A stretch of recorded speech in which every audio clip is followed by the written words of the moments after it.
So it says you found the skeleton. How would you tell it's a dinosaur? You personally, how would you decide? Well, interesting question. I don't know. I'd have to do some research on that.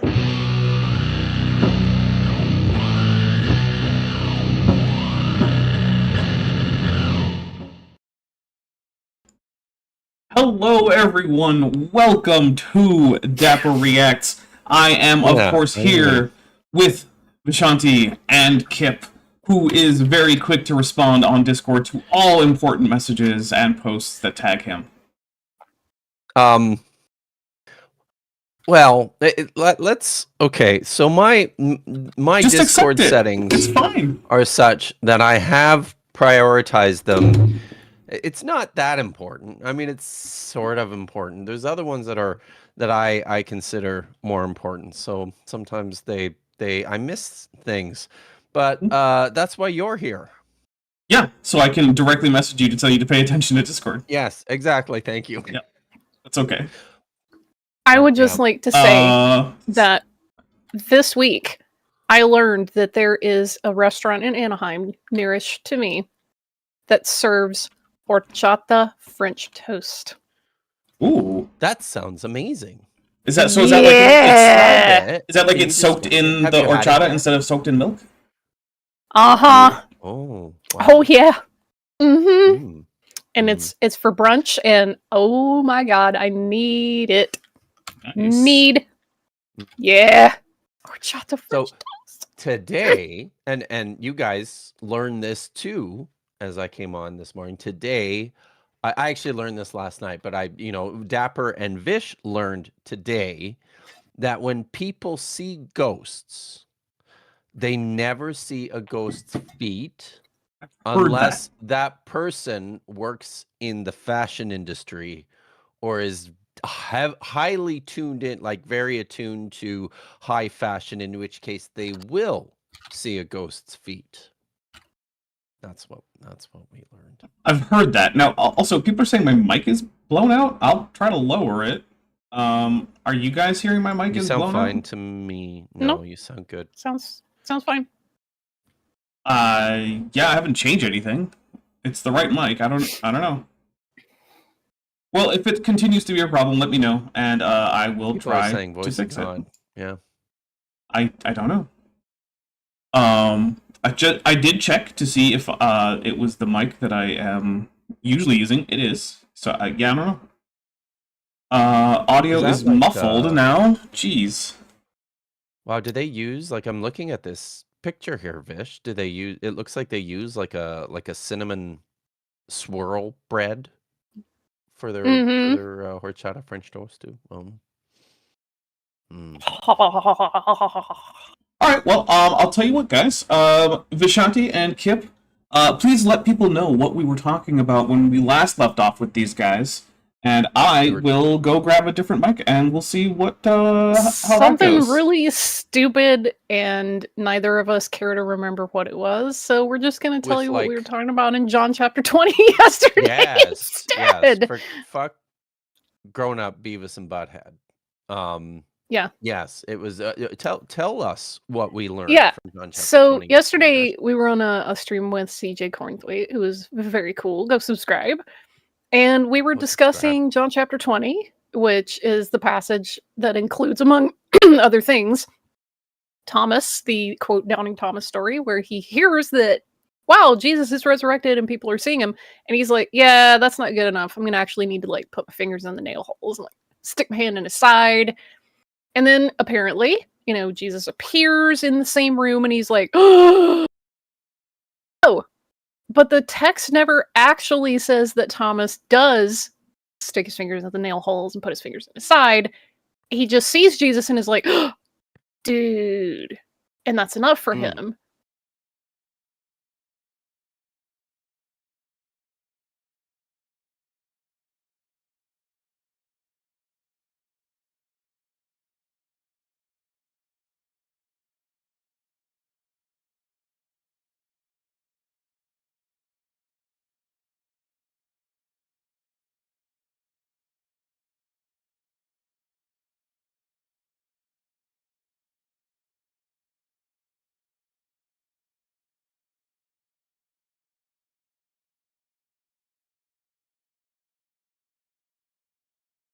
All right, well, let's try this. We'll see how this is going.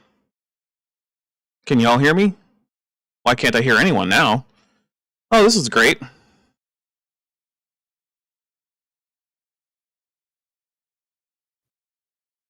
He just says... Oh, now I can hear you. He just says, me. yeah, He don't just cling to says, me. Don't touch me. Yeah. So Can y'all hear me? It's very Yeah. cool. Nobody Because- cares. Yeah. All right. Vish and I were talking about important shit here. Mic sounds So- so good Thank you. compared to the other one.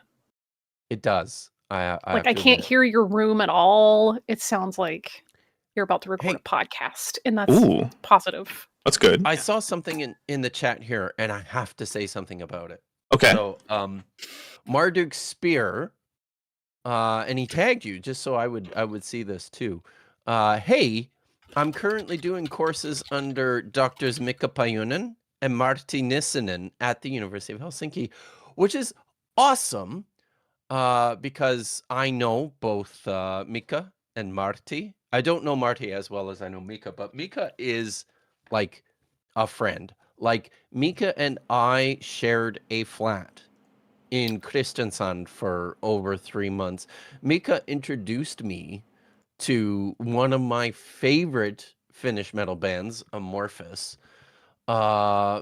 I have been to the Labor Day celebrations in Helsinki, hanging out with Mika and his wife, drinking beer and sitting in a portable sauna.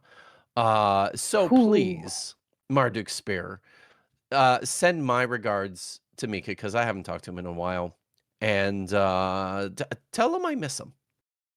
Oh, We have a couple super chats. We'll see how I'm doing with audio now that I've fiddled with filters. I don't know what's happening. Maybe OBS just hates me today. But Tan is mad for $5 says, I have to see a lady about some dogs. Vish, make fun of Kip and Dapper for me. Mobile Mothra emoji. Thank you very much. And we will take a drink for that. okay. Yeah, none of them listen to me. They hear that I'm making sounds with my mouth and that it's in English most of the time. See, But- there's Is that- Vishanti speaking Spanish, presumably. Is that really making fun of us, though? I feel like the You're men, bar you don't is a listen. little higher. Yeah. We keep saying it, and you're just like, yeah, I know. And then you just continue to do the same thing. Says, with this much professionalism, we'll get a fancy avatar in no time. Oh, and now apparently it's all better. It's all better. Yeah. It got worse. Oh no! I Okay. have started roboting no for idea me. what is happening with your audio. I don't know. I don't know what's going on. Well, I you- haven't changed anything on my end. You so. said my audio right now is good, but they didn't like it. It's at good first, now. So I don't Yeah. know. Yeah, I mean, to me, that mic is 1,000 times better than the other one. Well, I'm a little quiet apparently, so I'll turn myself up. We'll see how that goes. Let's see. Triceratops, who's been a member for 22 months and at the amniote level, says, Doubting Thomas, a Caravaggio is fantastic. By Caravaggio is fantastic art. Ice is a bag of AIGs, and they sure are. Who just shot someone else today? And then Roshna, who's been a member for 28 months, says, we love you on Thursdays. But not other days of the week, everybody. Remember, only Not Thursdays. other days of the week. Yes. Who does Roshana love on you? Is she talking about you specifically? Dapper? Maybe. Or is that all of us? Maybe it's all of us. Roshna loves all of us on Thursday, Nice. and the rest of the week she does not. Thank you. I appreciate that. All right, so I'm going to assume. I mean, I'll take what I can get, right? I mean, you don't have many other options. It's true. Yeah. Man, I'm so metal brained. Peter Sage in the chat writes that, hey, I'm just stopping in to say hi. I'm following the Michigas in Minneapolis, but they spelled it instead of Michigas. What? It's Yiddish. They spelled it like the band Michiga. Oh, nice. Like an S at the end, and my brain Actually, immediately that's started going. exactly If I am still quiet, let me know. I can probably boost this, but it would be very much in post, so I don't know what to tell you. Let's see.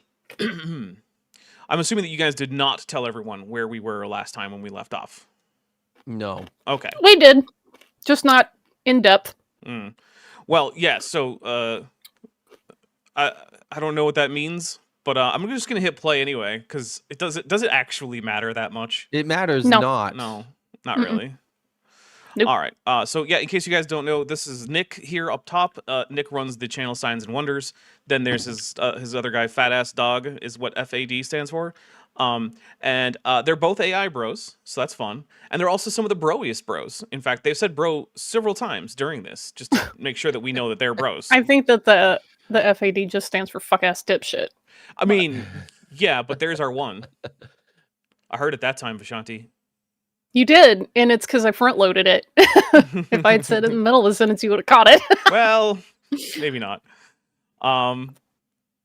Let's see. I guess that's the one benefit to not really listening to me is that my F-bombs go undetected. That's true. Under the radar. Very true. Jillian says I'm a little quiet, so I'm going to boost mine a bit. All right, so now Vish is the loud one? better? My goodness. So here's the thing about Vishanti's audio. She will change nothing, and then one day, her audio will be blowing out my headphones, and then the other day, I'll have her at 200%, and I'm like, I can barely hear you. Can you go close to the mic? But nothing has changed. It's weird, right? Yeah, it's... I think you have a ghost in your microphone. Does it have feet? Probably not, unless you're big on fashion. Oh, unless you're big on fashion. Yeah. So I share a birthday with Balenciaga, so maybe I could detect the feet. Well, I've turned you down a little bit to see if that evens us out a little bit. I don't know. I normally have you at 200% because normally the problem I have with your audio is that it's quiet. But I guess today it's... Look, this is all chaos. And apparently my microphone is being a dick. So I'm now on a different microphone, which doesn't have much of a wire, by the way. So now I have to hunch over by my computer in order to make that work. So that's fun. Oh, dear. Yeah, That doesn't sound fun. the entire microphone cable that I'm using right now is probably about 2.5 feet total. So it's very small. See, that would actually work for me because like my Scarlett solo box is just here, and my microphone is here. So I actually have a cable running behind my monitor up and around and above the shelf. Because it's, I mean, really, we should trade cords. The deplorable elk escribió. También podemos decir groserías en español para que Dapper no entienda. Sí, vale. All right, I'm gonna hit play. And oh wait, actually, I do have to explain. Yeah, so if we get to 30 super chats, I will stop counting F-bombs. And I will just let everyone go because Vishanti has already used up Kip's one. And also, there is a poll. If only you knew. We get super chat. If we get the super chat goal, I can't talk. If we get the super chat goal, what else should we do? English as she is spoke reading. So I have a copy of the famous Portuguese English phrase book with just only the English side because I don't really care about the Portuguese side. We will read some of it. It is extremely bad and extremely funny. Suit on top of Human Suit Tuesday. That means that on next Tuesday for Jackson with Jackson, unless Jackson bails on me, which I don't think he will, I will be wearing my human suit and a suit on top of that if we get that one. And then I will explain why I'm not a linguist is the third option, in which case I will explain why I'm not a linguist, even though people seem to think that I am, which is wrong. I'm still waiting for the suit on top of a suit on top of the human suit. All right, well, I'll tell you what. He's done it before. The suit on top of the suit on top of the human suit? Wait, have I? Really? No, you did a Starfleet uniform on the human suit on your dinosaur body. That's not that's not what I'm talking about though. I'm looking for a suit on top of the suit on top of the human suit. Dinosaur, the human suit. Okay. So you just want me to put on the human suit and then wear two suits? Yes. Well, Kip, I'll tell you what. You pay for the suit. This is how this always goes. I don't pay for any. Look, no. Well, then it's not going to happen. Okay, fine. By the way, I should say, I should mention that I'm a little sniffly today. And I'm sneezing a lot, and I have Kleenexes here. So my apologies in advance. Do you need to go to push to talk so that way you can blow your nose without disturbing everyone? Maybe. Okay. How do I do push to talk? I don't even know. There's a settings. You go to settings. Discord is full of settings, and you should go to voice and video.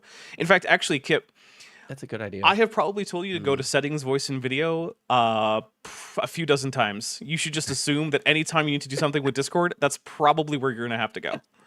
That's true. It sucks when people don't listen to things you say, doesn't it? Well, I mean, he does listen. He just forgets afterwards. Instantly. Yes. Echo cancellation. Push to talk. Oh, there we go. All right. Let's see if he forgets that he has it on. But he already has.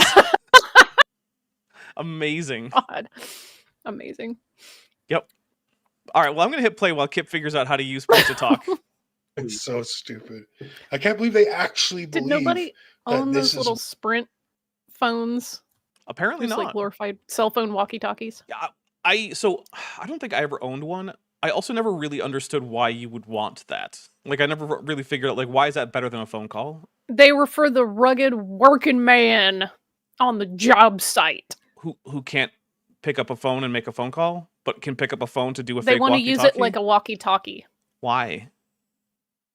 Because they have rugged man things to do So this with is their just- trucks and their subcontractors. So this is just performative. I'm not using push to talk. Okay, cool. Because you can't figure it out? No. It's because I have to go into my privacy settings to change shit in order to make What? it work. That doesn't Yes. sound right, but okay.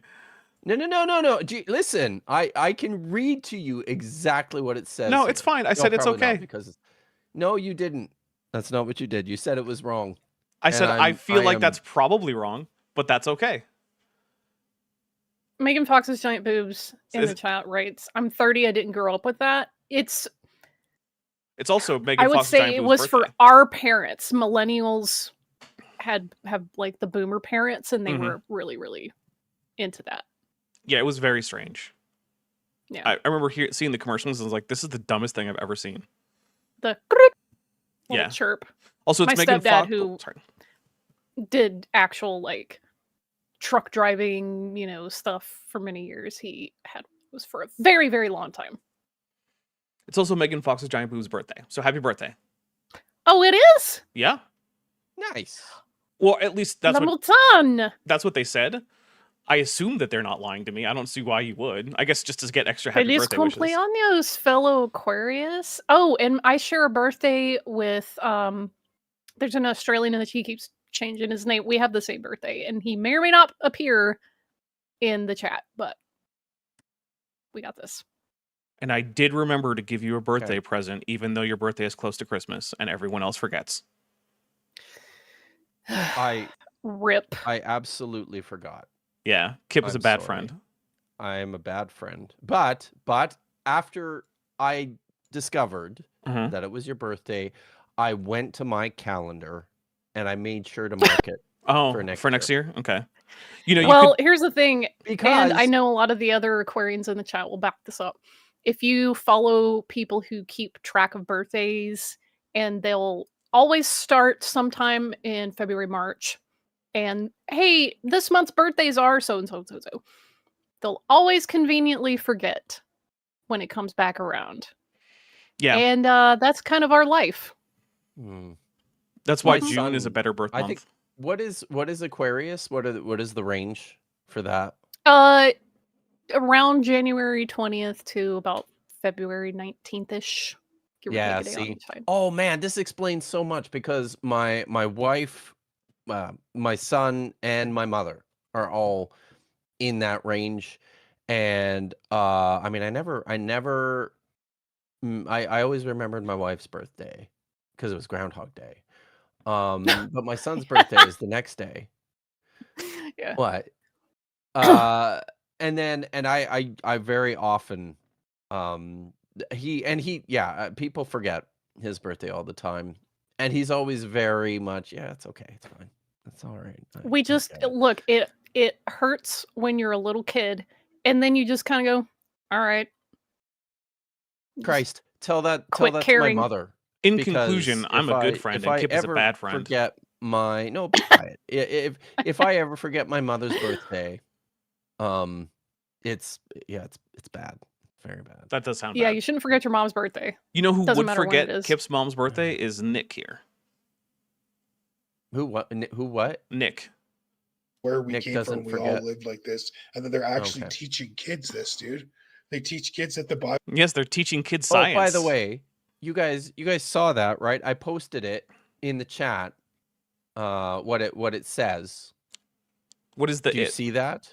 I don't know what's going on.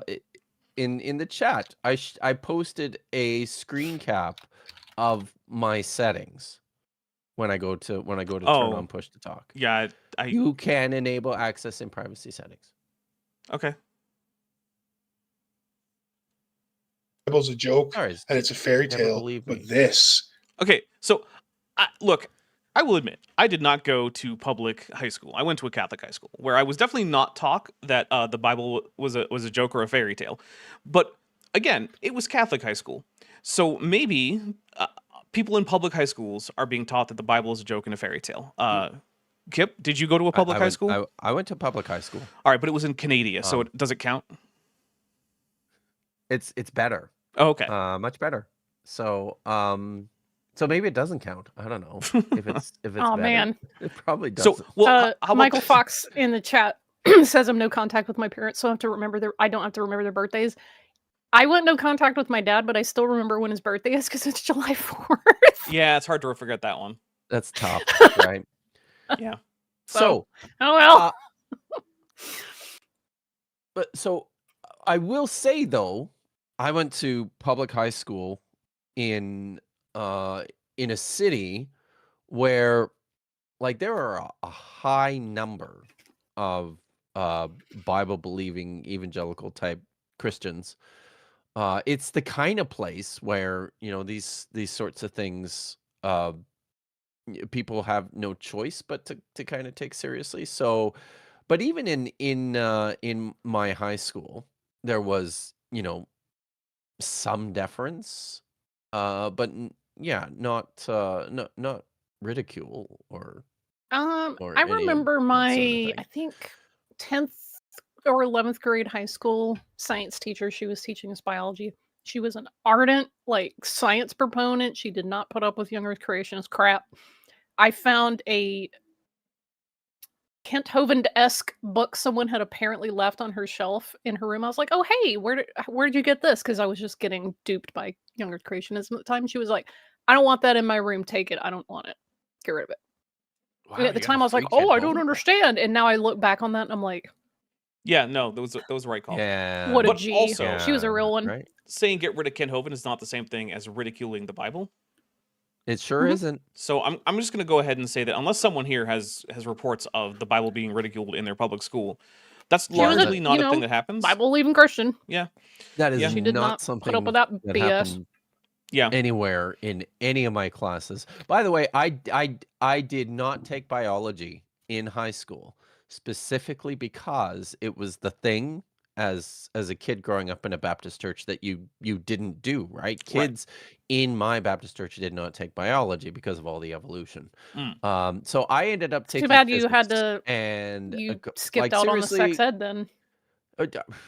Right. Well, no. We had sex ed in grade 9. I don't know, Kip. Um, I've heard things that make me think that you didn't take sex ed. Interesting. What? Stories coming out of the most recent SBL conference specifically. Really? They Yeah. teach that shit in your sex ed classes? Really? In the 1980s. I love that the shoe dropped for Vishanti with delay and then she broke. That was taught in sex ed classes. Yeah, that's bullshit, dinosaur. That is. Well, mind you, you were what? You were like an embryo in the 1980s. I'm pretty sure. I weren't can't you? tell you what I was doing in the So- 1980s because then the USGS hit squads would come after you. Come on, man. Okay. But Dapper's yeah, millions of years old. What do you mean he was an embryo? exactly. But also, yeah. Why do I come here? I seriously, why? Why? I don't know, Kip, and you seem to get upset with the idea that maybe you might not be here. Just earlier today, I was like, well, I haven't heard from Kip, so maybe he won't be here. And then you got upset about the fact that I might think that maybe you might not be here again. Because Well, hey, I'm Dapper, about this as one's a good one reliable for as it you. gets. Okay. Grumpiest Kevin writes, I went to a Jesuit high school. We learned evolution. Yeah. The state had a law to show a bogus evolution isn't settled science video, which was ridiculed by the biology teacher. That was in the 80s. Nice. Very Goop nice. Do 3 for $5 says, my friend once planned a C-section, and their parents planned their birthday for March 17th, so it would be easy to remember. I mean, I guess, yeah, if you're going to go for a C-section, you might as well pick a good date, right? Yep. Mm-hmm. That's amazing. Nice. And let's adjust the thing here. By the way, if we do get this to 100%, we can get a fancy avatar, but we're quite behind on that one. Oh my god. I just went to your Discord and looked at Dutch Tunicat's kitty. Look at that dude. Yeah, there's Look a lot at of that dude. there's a lot of cat pics on the Discord, but I'm gonna hit play. So many kitties. This is reality. Oh yeah, dude. I remember I was in biology class, dude, and Okay, I am not confident that Fat Ass Dog here has ever taken a biology class, because remember, this is the guy who mixed up post-anal tail with just anus. So, I don't know. I feel like a biology class would tell you that a tail isn't the same thing as an anus. But then again, it's been a while since I was in a high school biology class. And who was my Speaking teacher? of reality, My teacher was Mr. Sobek. And I asked him if there was any relation between him and the Egyptian god of the same name. Egyptian god, yeah. that's awesome. He seemed to be unamused by the question. I feel like I wasn't the first person to ever ask that question. Wow. I think that's a good nerd question. Yeah. Why would you be upset? Come on. Well, I wouldn't say he It's was a fun upset. question. I feel like he was mildly annoyed. I wouldn't call him upset. He didn't get angry or anything. Wow. By the way, apropos to the stream that we did yesterday, reality is, I think, my favorite translation for the word hypostasis. The in Hebrews chapter 11 verse 1. All right, and then Metageeky Platypus Librarian just sent 5 Dapper Dinosaur memberships. Thank you so much. I will take 5 drinks while that happens, because it might take a little while, because this is just a pile of gin here that I have, because I have another martini. I'm going to say that... Kind of gin is it? It is Hendrix. It is indeed Hendrix. The best. It is. It is my favorite gin.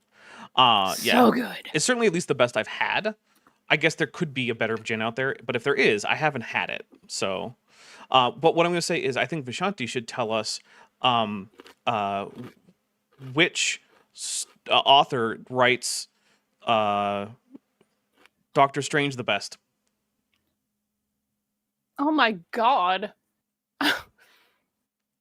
Well, it's a lot shorter than the list of people who write Doctor Strange poorly. Honestly, the early 60s writers weren't bad. And who wrote The Oath? That was a lot of gin. Goodness. Ooh. Greg Pak did a pretty good job, though his was like a limited run. I'm sorry, recent. Let me try a different one. Who wrote the worst? Who's the worst Doctor Strange writer? Before you answer that, LaserFan17 is nominating you, Vish, as the best writer for as the best. Doctor Strange, yeah. I mean, if they hired me to write Doctor Strange, I absolutely would make sure that he was done. You should send in some spec scripts. Actually, I don't know how it works with comic book writers. Like, I have no idea. Well, it's a little different than that. Generally, they want you to have like your own series or 2 or 3 under your belt before you make any pitches, and then there's a whole recruitment process. All right, so you got to write yourself your own whole comic book series called Professor Weird, who is the High Wizard of Earth. I will say this, though. There is a series of story pitches by this guy, Mighty God King Christopher Bird, who lives in Canada. And he named the series, I Should Write Doctor Strange.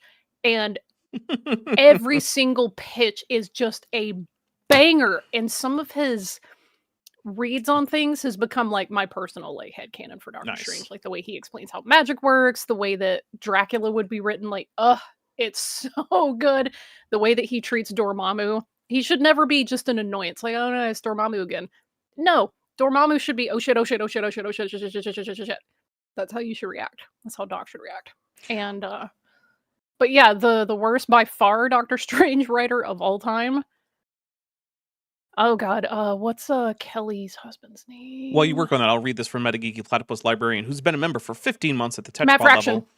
Matt Fraction? I stand on that. Okay. Matt Fraction. I stand on that forever. And His run Metageeky, on Defenders was atrocious. He was so bad he retconned his own freaking comic by the end. ouch.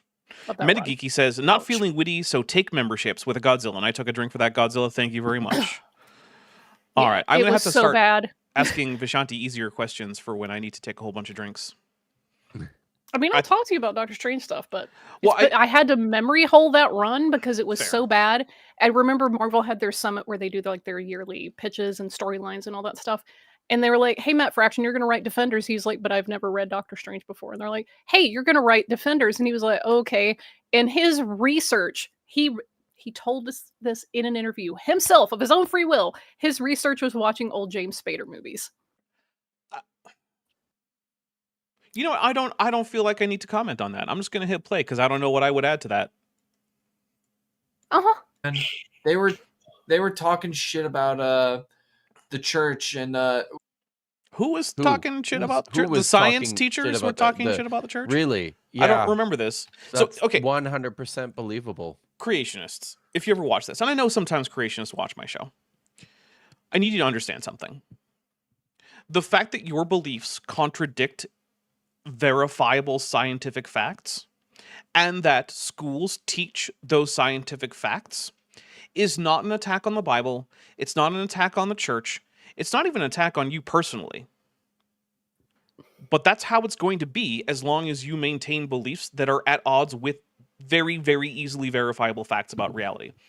Just like if you were a flat earther out there who said that, well, you know, the Bible describes a flat earth with a solid dome standing on pillars above a cosmic ocean, and I would say, yes, it does.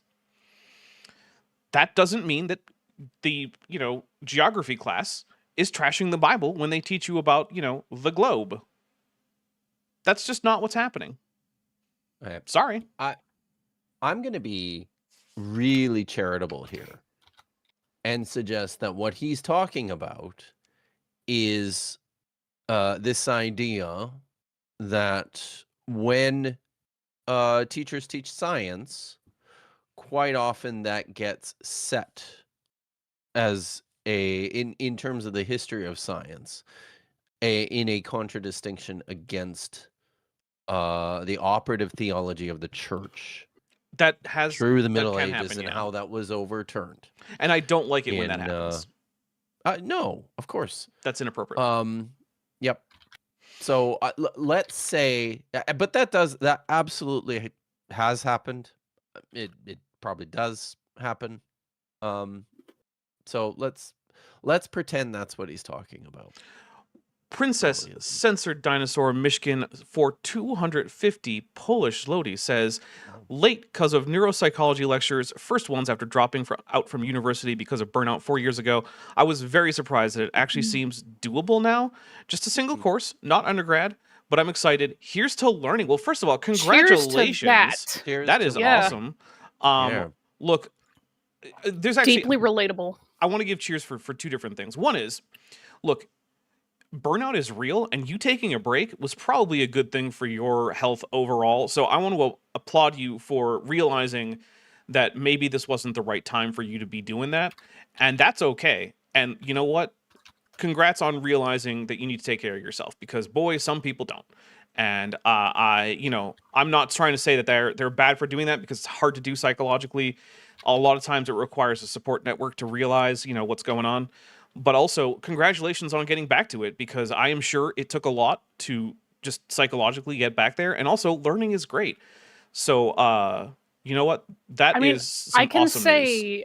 as someone who, just because this is the thing you did, I went all the way through, high school, went and got my undergrad. I took a small break, did a little bit of post-baccalaureate stuff in theater, and then just was like, I can't school anymore. I'm done. No.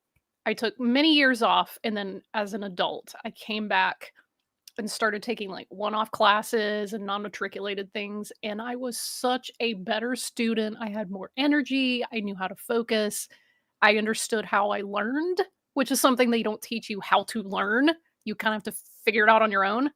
And yeah, it was a lot more refreshing. I retained a lot more of the information. It was a lot more positive for me. So cheers to you for doing that. Yeah, I think one thing that we, all three of us can agree on is that you do not have to do the expected thing of like, well, you're going to do, high school and 4 years of bachelor's degree and then maybe, 3 years of master's. And then if you like, you don't have to do those things in that order or even at all necessarily. And also you don't have to like, get a specific 9 to 5 and then a spouse and then kids and all these things. Like you get to live your own life. And that looks like something different for every person. And that's okay. And the fact that you're not hitting what other people are alleging are milestones, live your own life, please. Don't try to be like, oh, well, I didn't get the 2.5 kids by the time I was 35, so I guess whatever. Dapper, you and I are millennials. We've already said goodbye to all that crap. Well, that's true. But that's mostly because most of it is literally unattainable. Unattainable. Yeah. Mm-hmm. Yeah. So, that's fun. Anyway. Oh, I didn't tell you this, but I was having this like similar conversation with somebody. We both, I think you know who this person is, but I'm not gonna name drop them yet.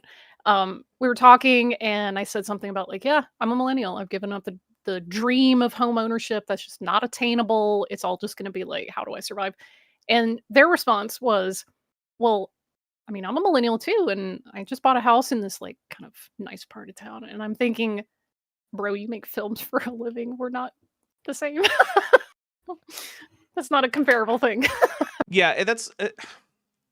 Look, it's kind of like pointing out that George Washington Carver was like a self-made millionaire during segregation, therefore couldn't have been that bad. It's like, no, that's not how that works.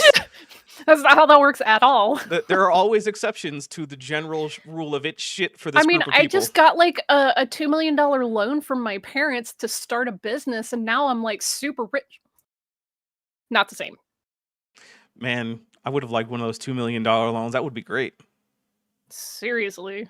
I could run my own casino into the ground. Yes. Metageeky Platypus Librarian for $5 says, former TA/lecturer here. Best students were always community college or returning students. They were never the contents of the AIG pledge drive tote bags. I'll take a drink. Yes.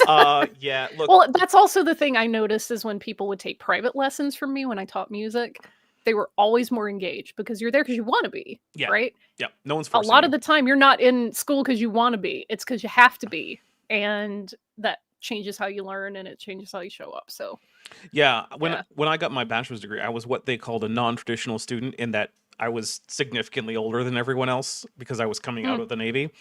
And I noticed that there was definitely a big difference between how I was treating a lot of this, because like I didn't have to do that degree if I didn't want to. I had other options, right?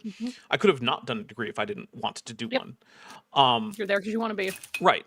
And so one of the things I remember most vividly was in my old English class. My professor came to me after class early on in the semester and was like, hey, would you mind switching your seat to the back of the classroom? Because you raise your hand for every question, and you do almost always have the right answer, which I appreciate. But I noticed that it makes other people less likely to try answering the questions. So what I'm going to do is I'm going to have you sit in the back, and then I'm going to call on you if everyone else gets it wrong or no one else raises their hand. And I was like, yeah, okay, that's fine. Yep. And that was also the class where I was worried that maybe I knew too much about the International Phonetic Alphabet. Because one of our things was like, transcribe these words into the International Phonetic Alphabet. Because if you're learning about the history of a particular language, you need to be able to learn about the sound changes, which aren't always reflected in the actual spelling of words. So you need some way to write down the actual pronunciation. And so our test for that was like, all right, just write down how you would pronounce these sentences with the International Phonetic Alphabet. So I'm like, yeah, okay. And then I noticed that there's like a cheat sheet, but I used a bunch of characters that weren't on the cheat sheet. And I was like, oh man, I hope I don't get docked for using these extra characters that I happen to know that I use in my speech. But the one I remember the most clearly was there's like a lax mid-vowel that's represented by like an upside down V. And I pronounce that vowel all the time. So I use it. But that was definitely not on the cheat sheet. And so I asked the professor, and she's like, yeah, no, I know that you know more than the cheat sheet. It's fine. Don't worry about it. You're going to be okay. Yes. Thank you, professor. Because I'm not a linguist. Here we go. With the Galilea thing, you know? Oh, okay, yeah, with the Galileo thing. Yeah, you know what, Kip, what you mentioned is similar to that. I don't like how the Galileo affair is covered by virtually anyone, because it's really not the case They that get him confused with Giordano Bruno. they do. Although even that isn't often covered well, because a lot of times people are like, Giordano Bruno was burned at the stake for thinking that there are other worlds out there. It's like, no, he wasn't. He was burned at the stake for Trinitarian heresies, and no, that's not okay either. But it's not the same thing. But get it right. Right. That was not the church saying there can't be other worlds. That was the church saying, hey, you're a part of our church in a country we control. You don't get to make up new things about the Trinity. Only we get to do that. We're going to murder you for wrong think. Yep. Which is, again, not okay. Neither of those are okay. But it was not the church saying that there can't be other worlds. In fact, lots of speculation about other worlds went on after that time within the Catholic Church, and no one was burned at the stake for it. Similarly, Galileo wasn't burned at the stake for accepting heliocentrism contra the church teachings of the church. He was under house arrest and excommunicated for basically making an enemy of the High Inquisitor, which isn't a thing that should exist, but did anyway, and also getting around censorship rules by the Catholic Church, which again, not a thing that should exist, but also wasn't the same thing as heliocentrism. There were plenty of heliocentrist Catholics who did not get in trouble for that belief. But what they didn't do was go out of their way to provoke the High Inquisitor while disobeying the Pope, who had commissioned them to write a book, and then writing a different book and lying to publishers about whether it had passed the censors. Which, again, none of these things should be things that exist, and I'm glad that that's no longer a thing that can realistically happen. But they're not the same thing as the church persecuting Galileo for his scientific positions. Kip, go, then we have a couple super chats. I find that what happens most often is that you end up with a bunch of anti-religious polemicists on the one side, arguing with Christian apologists on the other, and muddying the waters about that. I mean, the one that comes to mind is that fucking asshole, Planet Peterson. By the way, Kip now owes was me $10 of super chats for having dropped an extra F-bomb. But honestly, sometimes it's just so appropriate that I feel, and in my description of Planet Peterson, I think this tracks. But you have him on the one side, misunderstanding the cultural context because he can't see past just the anti-religious bigotry in a dispute with Michael Jones, who I mean, do I need to say more about how much the smugness overrides and obstructs any sort of rational thought or ability to parse actual language and ideas, and that's how you end up in this mess. Yeah. I'll say this. Dapper, you and I have talked about this before. Oh, yeah, lots of times. Same people that are like, I don't care if it's true as long as it makes Christianity look bad. I'm just going to repeat a dunk because it's a dunk. Yep. Exactly. The same people who just uncritically accept everything that was in the Jesus section of Zeitgeist. Yes. Yeah. Yes. Which people that don't know, they're basically repeating all of Hislop's two Babylons. They're like, who's that? Yeah, and also I got to say that not only does the first section of Zeitgeist get the actual, like, what's in the Bible and what is said about Jesus wrong, and also what is said in other myths about other gods wrong, it also just gets basic astronomy wrong. Like, that movie's like, oh yeah, the sun rests in the constellation of Crux Australis for 3 days. No, it absolutely does not. No, it doesn't! It never gets close to Crux Australis. Crux Australis is not along the ecliptic. It just isn't. I'm sorry. I actually think the first 10 minutes of constellation that you can't even see from the northern hemisphere. Yeah, good job, guy. Yeah, all of the northern hemisphere is actually gets midnight sun and noon nighttime. That's just how it works apparently. Princess Mishkin for another 250 Polish Lodi. Thank you so much. Says, gosh, I didn't think it would feel so validating to hear from Dinosaur. Your streams, along with some other great science communicators on YouTube, were and are my way to still get to learn when I'm not able to be at university. Here's to you guys. Well, here's to you too. And you know what? I'll take a drink for that. I really appreciate that. We can help with things like that. Because look, sometimes you need some validation out there because it's a crazy world out there. And I always appreciate when people let me know that my channel has helped them out. Because it's very easy to think of my channel as like, well, I just make dumb videos about even dumber people, and that's it. And it's, and You and Professor Dave. yeah, and I intellectually know that that's not just it. There are more profound effects of my channel than just, you know, getting a few people to laugh at really dumb stuff. But it's hard to remember that. So I do really appreciate when people remind me that there have been positive effects of the channel. The Deplorable Elk for another 200 Argentinian pesos says, Dapper, the linguist, talking about his linguistics classes where he learned linguistics with a linguistics professor. This was not a linguistics class, actually. This was an Old English class, which is more akin to a foreign language class. And then Learning Old English, not a linguist. Okay. I was getting a history degree. It was part of my minor. Domingo Aviles asks if there's a Bible connection here or Kip and Vishanti regulars. Yes. Yeah, that's basically it. Yep.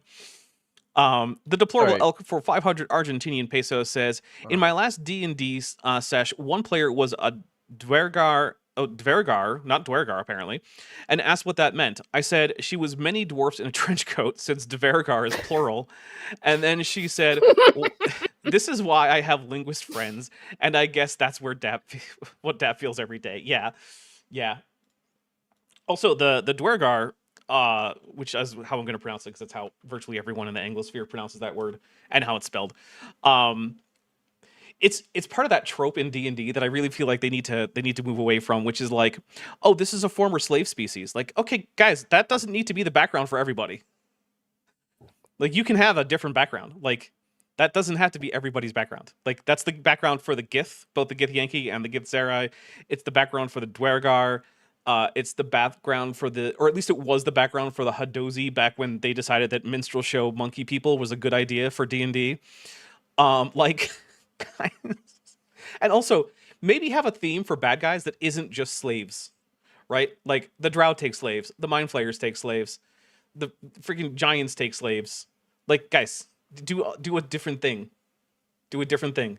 At least the Hill Giants don't take slaves; they just eat people and everything else. To be fair, that's why they worship Grolantor, the giant god of hunger, who's just always hungry, and eating is an act of worship to Grolantor, because his followers can, through them, satisfy some measure of his hunger, which also then just makes him seem a whole lot like the guy Inogu, which is a devil. You know what? We're gonna stop now. Naranda puts for $5. Says, Dapper, you make intelligent, well-sourced / researched, occasionally funny videos about incredibly dumb people. That is my goal. That is what I try to do. Jessica, the Transmetal... there's no the. Jessica, Transmetal Alchemist, who's been a member for 10 months and is at the Tetrapod level, says, 10 months of me watching your dumb videos with 3 purple hearts. Thank you very much. Then Katie Lewis for $10 says, this is why Nerd Church exists, so that believing Christians who don't want to read the Bible like idiots can learn how to do that from scholars who are hostile to stupidity, not religion. Okay, you say that, but then you had me on, and I'm not a scholar, so like, I don't know. I mean, that's why Kip had CJ Cornthwaite on yesterday. Oh, yeah. Yeah, Kip, he's still a confessing Christian, and he's scholarly minded. He's perfectly fine reading in the text critically, and he has a damn good channel. So, yeah, Kip, I recorded a Nerd Church on Thursday, and I believe that I'm scheduled to be there next Thursday, and possibly after that. I didn't know they did. And I derailed the conversation into things like the Great Schism and the Donatist controversy. So, of course you did. Yeah. Yeah, they brought me on as the non-Catholic, and then suddenly I'm like, hey, guys, remember the Donatist controversy when the whole problem of what if your priest is a dick was brought up? Remember that? Yeah. There's a reason why I was the one who my Christian history professor turned to when he didn't know the answer to a question, because there was a good chance that I would if he didn't. And then my only source for my final was in Old English, because I found out that if you use a source for your papers in a history class where the professor doesn't know the language, but you can demonstrate that you do, they get super impressed. They love that. That's why I also cited several sources in various history classes that were in Arabic and did not have a translation. And they're like, how did you, I'm like, check my transcript. I got an A in Arabic 4. Mm-hmm. There you go. Katie's clarifying that you were an audience surrogate. Yes. But I was a very weird sort of audience surrogate who can just I'm- randomly bring up things like the Usually, Donatist yeah, controversy. right? Yeah, I mean, it's at that point the lines start to blur a little quite bit. Final Freak $5 says, "This is a thank you for all the VODs and VODs to listen to." Vids and VODs. Oh, vids and VODs? They amended that. Yeah. Oh, okay, later got on it. in Sorry. the- yeah, This yeah. is a thank you for all the vids and VODs to listen to so my brain has something to focus on while I Hanso cosplays. That's awesome. Hey, all right. Yeah. You know As what? a cosplayer, respect. What are you working on? Tell me in the chat. Yeah. I actually have some cosplay adjacent things that I should probably get working on. Let's see. Princess Michigan for 25 Polish Lodi says, "In honor of the science, I drop on Discord a text way too long for Super Chat. Hope you'll enjoy Hail Holy Queen Oh my God. Evolution." Oh, wow. So here's what I'm Our going to do. evolutionist liturgy grows. So what I'm going to do is I'm going to hit play, and because it disrupts the actual, like, we're streaming to each other on Discord. So what I'm going to say is, Vishanti, if you could grab that while I hit play, and then after we respond to the next thing, we'll probably take a break, but when we come back from the break, then we could read that out. Does that seem like a good idea? Yeah. All right, we'll do that. All right, here we go. A little bit more of Nick and Fat. I don't know if we're going to break the over-under on the 3 minutes, because we've gotten through, like, 30 seconds. Oh, you there, Nick? Oh, well, Yeah, I'm here. Oh. Yeah. yeah. Nick is You here. know how Galileus, he got in Galileus, everybody. Remember Galileus? Galileus. trouble with the church Wow, I just for Galileus, for trying to- Galileus, boom, boom, boom. Sorry. God damn I it. just tried to type nerd church into my search bar, and I typed it nerd chair for some Oh, reason. oops. Galileo for That's like fun. trying to prove that the Earth revolves around the sun. No, he was the guy that discovered gravity. Pretty. What? Oh, what? Oh my. Wow. Oh. They're still talking about Galileo? Yes, they're still talking about Galileo. Apparently, Oh my God, how do you not Galileus know is the guy that Galileus. discovered Gal- gravity. Right. Yep. Yeah. He actually taught Newton, Galileus, the little known scientist Galileus. Yeah. I want to remind everyone, when Fat Ass Dog Emperor, who is the one who just said that Galileus was the scientist who discovered gravity, when we started this, the first thing he said was that he was here because he was a very intelligent individual. Yeah. Goopdoo just put a key in the chat. Like, yes, this is very dumb. That's got to be at least 2 keys. Galileus was a scientist who discovered gravity. This is groundbreaking new historical research here, Oh, guys. man. And I say that as someone with a degree in history. I know what I'm talking about. I say that like it means anything. Like the bachelor's degree in history that I got like a decade ago matters. I mean, to be fair, it did give me techniques for doing things like figuring out how to effectively research a topic so that I don't sound like an idiot. So like it definitely helped, right? Like it was a really good education on things like source methods and how to see, like check up on things like context for quotations and whatnot. I don't think I could do this channel if I didn't have that a background similar to that at least. All right, we'll hit play. We'll get a little bit more in. Sorry, go ahead. PJ Sapson's on point here. He's pointing out that this is why we measure gravitational effects and forces in galilitons. Yeah, right? yeah, not newtons. No. That's a made up unit. Well, I Totally. suppose all of them are made up, to be fair. Did you remember the video on the mantis shrimp that Zafrank did, where he was like, the mantis shrimp punches with however many newtons of force, Yeah, I which tells you what a sissy punch Newton must have had. Oh, poor Newton. Yeah, it's also one of the The No. video was so good. one of the things that's always weird to me is that people weigh themselves in Newton, and then people think that Newton is, or sorry, people weigh themselves in kilograms, and then think that kilogram is apparently also like the unit of force, and like it's not though. So what you're actually doing is you're trying to determine the mass while holding like the gravitational constant, like gravitational acceleration constant, and like I find that people who don't do science much forget that Newtons even exist. It's true. Yeah. I forget all the time. Nether6, who's been a member for 25 months and is at the Emulate level, says, Galileus, Figaro. Oh, we were doing the Figaro. Galileus, Figaro. AIG, bag of dicks emoji there. Very, very frightening. thunderbolts and lightning. And I'll take a drink for that. Thank you very much. All right. You know what? We'll just take the break real quick. Vishanti, do you have that prayer pulled up so that or just copied somewhere? I do. Awesome. So when we get back, I will do the quick after the break, bit, and then we will get the prayer from Vishanti, who has a much better praying voice than I do, which is something I just made up. I don't even know what it means. Just take the compliment. But it's meant to be sung to a song, and I don't know that I am aware of the melody. Hail, Holy Queen. Oh, I'll look it up during that the memory. break. Like, because I don't. No, I'll look it up. I know I've heard the song because I've been to way more Catholic masses than anyone who's not Catholic has any reason to be at.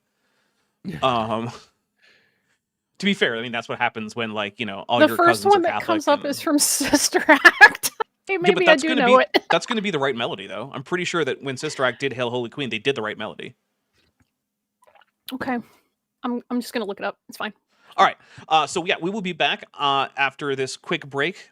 Make sure you get yourself any snacks that you need, any drinks, any vape pens, whatever you're doing. Just do it safely, and we will be right back after these musical stylings and whatnot.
We are back. Welcome back, everyone. It looks like I don't think we lost any viewers during that, or at least the total number stayed steady. So I guess other people might have joined after those people left. I don't know. Numbers are crazy and nonsense, and might not even be real depending on your philosophy of like numbers. So yeah, what we're gonna do is I have a quick super chat to read. Then I'm gonna go give the little commercial break that I give after each of our breaks, and then Vishanti is going to favor us with her reading of the prayer that was sent to us. So, first of all, Metageeky Platypus Librarian for $5 says, Fig Newtons, Apple Newtons, Cherry Newtons. I think a lot of Newtons when it comes to weight. Other Nabisco products too. Oreos, Nutter Butters. That's fair. You know what? I have Nutter Butters. I found out apparently Fig Newtons don't have the seeds anymore. They're not crunchy anymore. Huh. Is that actually true? Because I only heard it. I haven't had a Fig Newton in a I very only long ever time. eat Apple Newtons. Those are my fave. Okay.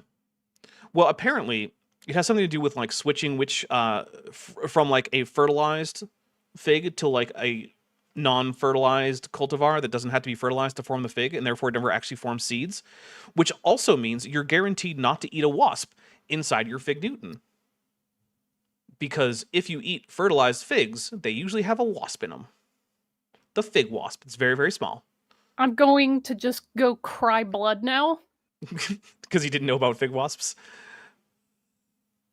Why Are do they you teeny insist tiny? on teaching They're me very knowledge tiny. that I don't want to learn? Very, very tiny, Kip. Like you probably you could probably go through hundreds of figs and never ever notice that there had been a tiny, tiny wasp in there.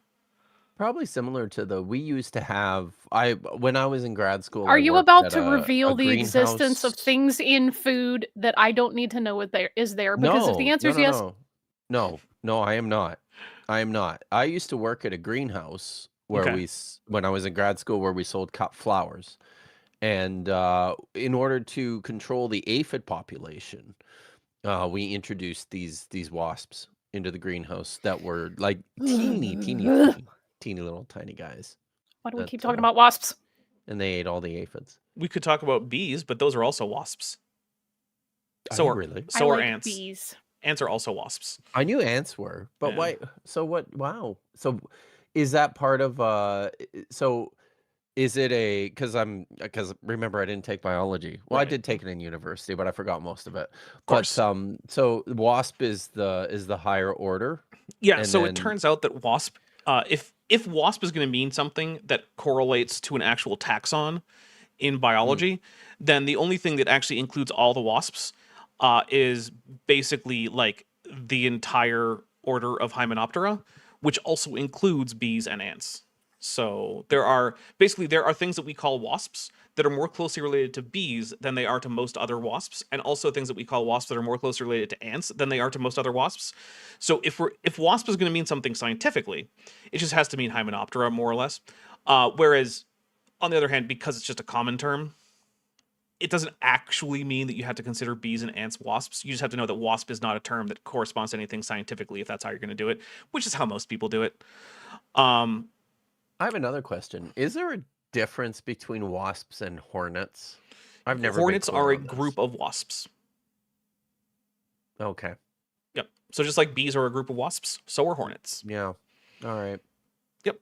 Are the things that I call wasps when I'm trying to destroy them in the summer, are those wasps? I don't know Are because those hornets, or are they? I don't know because do I you know haven't the seen you do quickest way this. to get rid of their nest? Soak This it is in really, really easy. soak it Oh, in is it? gasoline. Take a little jar or bowl or something and just put some gasoline in it Yeah. and just cover their nest with it, and they'll just drop. Yeah, no, I knew this actually because when I was a teenager, I Yeah. worked at a summer camp, and we used diesel fuel Yeah. actually. Yeah. And it was wild watching. Yeah, they hate it. They just die. And maybe Mhm. and yeah, this was the ones that you could, because that's my problem, is most of mine are way up high on the Mhm. on the gables of my house, right, where I can't reach them. But I'm not spraying gas Yeah, up. you shouldn't do that. or, That's a sorry. bad idea. Mm-mm. But Yeah, no, don't do that. so but the ones that we could reach, on the ground, and there were tons of them, we would literally just pour diesel fuel into them, and then like you'd hear they get super pissed off. Oh yeah. They'd start like, Then and they then die. they started crawling. They would crawl out of the nests though, Mhm. and Drop into the gas. some of them turned black. All black. Right-handed Sith says, "What about hornets and mud daubers?" So those are in fact also wasps, and mud daubers are some of my favorite wasps because in addition I to don't even know being what those are. well, so they're a wasp with I'm looking it a up. very long rear legs or posterior legs. They have a very thin waist, and they build their nests out of mud that they collect. So during nest building time for mud dauber wasps, you can sometimes see them buzzing around puddles in the dirt where they're going to collect some mud. And yeah, they're extremely non-aggressive in terms of how wasps are. I mean, obviously, if you go poke at them a whole bunch, yeah, they'll sting you, but like they mostly will ignore humans. And I really like watching mud daubers work. I think they're a lot of fun. Kyle Pratt says, I assume if I got hotboxed in gasoline, I would hate it and die also. To be fair, yes. Yeah.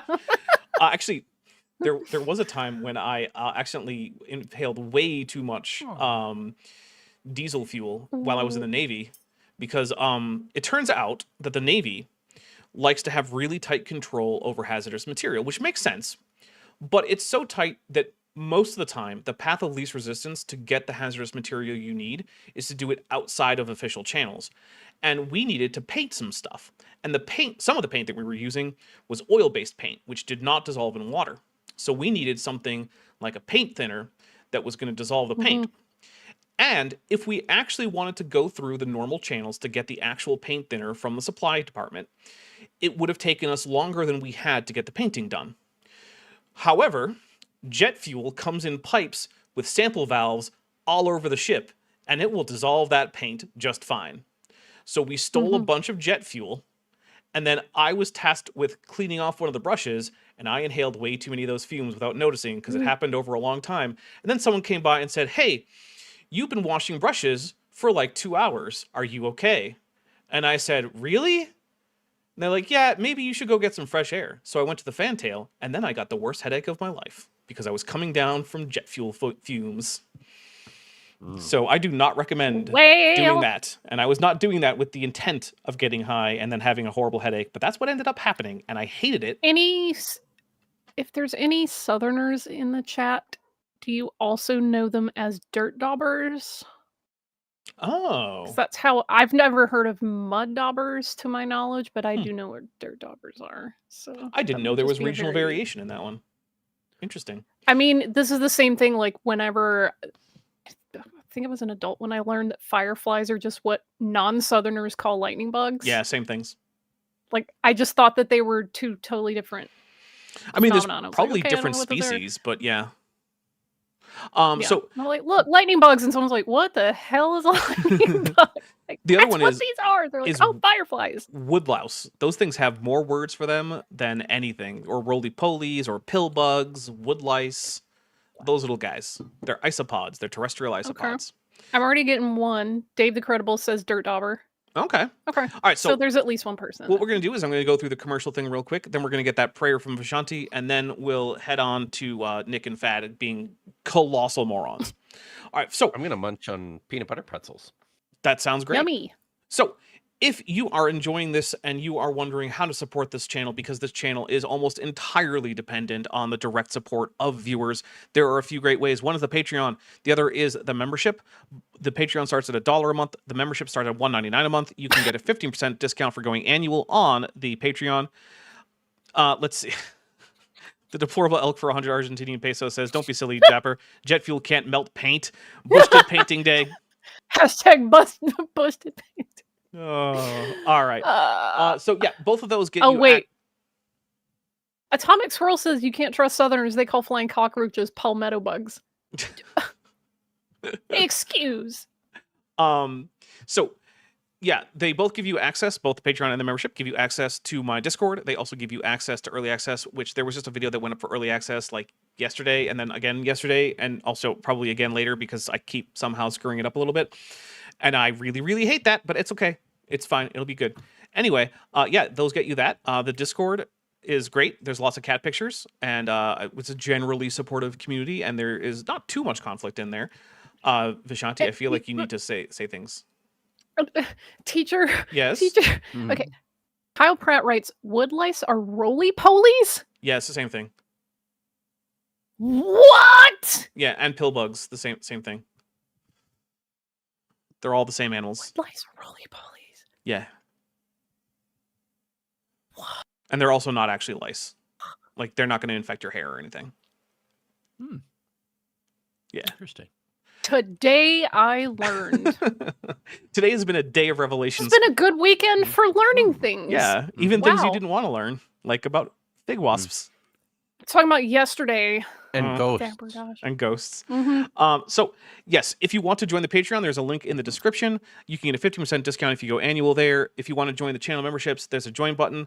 The only really big difference is that there are more tiers on the Patreon. They go higher. And on the channel memberships, it gives you access to things like a channel badge and channel emojis, which is a bit of a benefit there. Yeah, and if a monthly or an annual pledge isn't your deal, I also have a wish list. I also have merch below this. Also, linked here are both Vishanti and Kip's channels. They have Patreons, and at least Vishanti has a wish list. Kip is too lazy to get one. Yeah. And he doesn't like gifts. He hates people getting him things. Yep. So, now we are ready for the prayer which Vishanti has ready.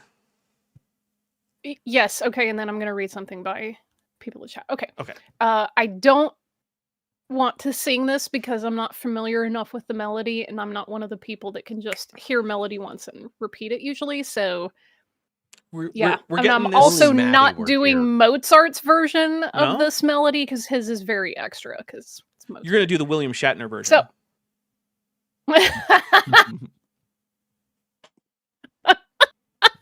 all right, hang on.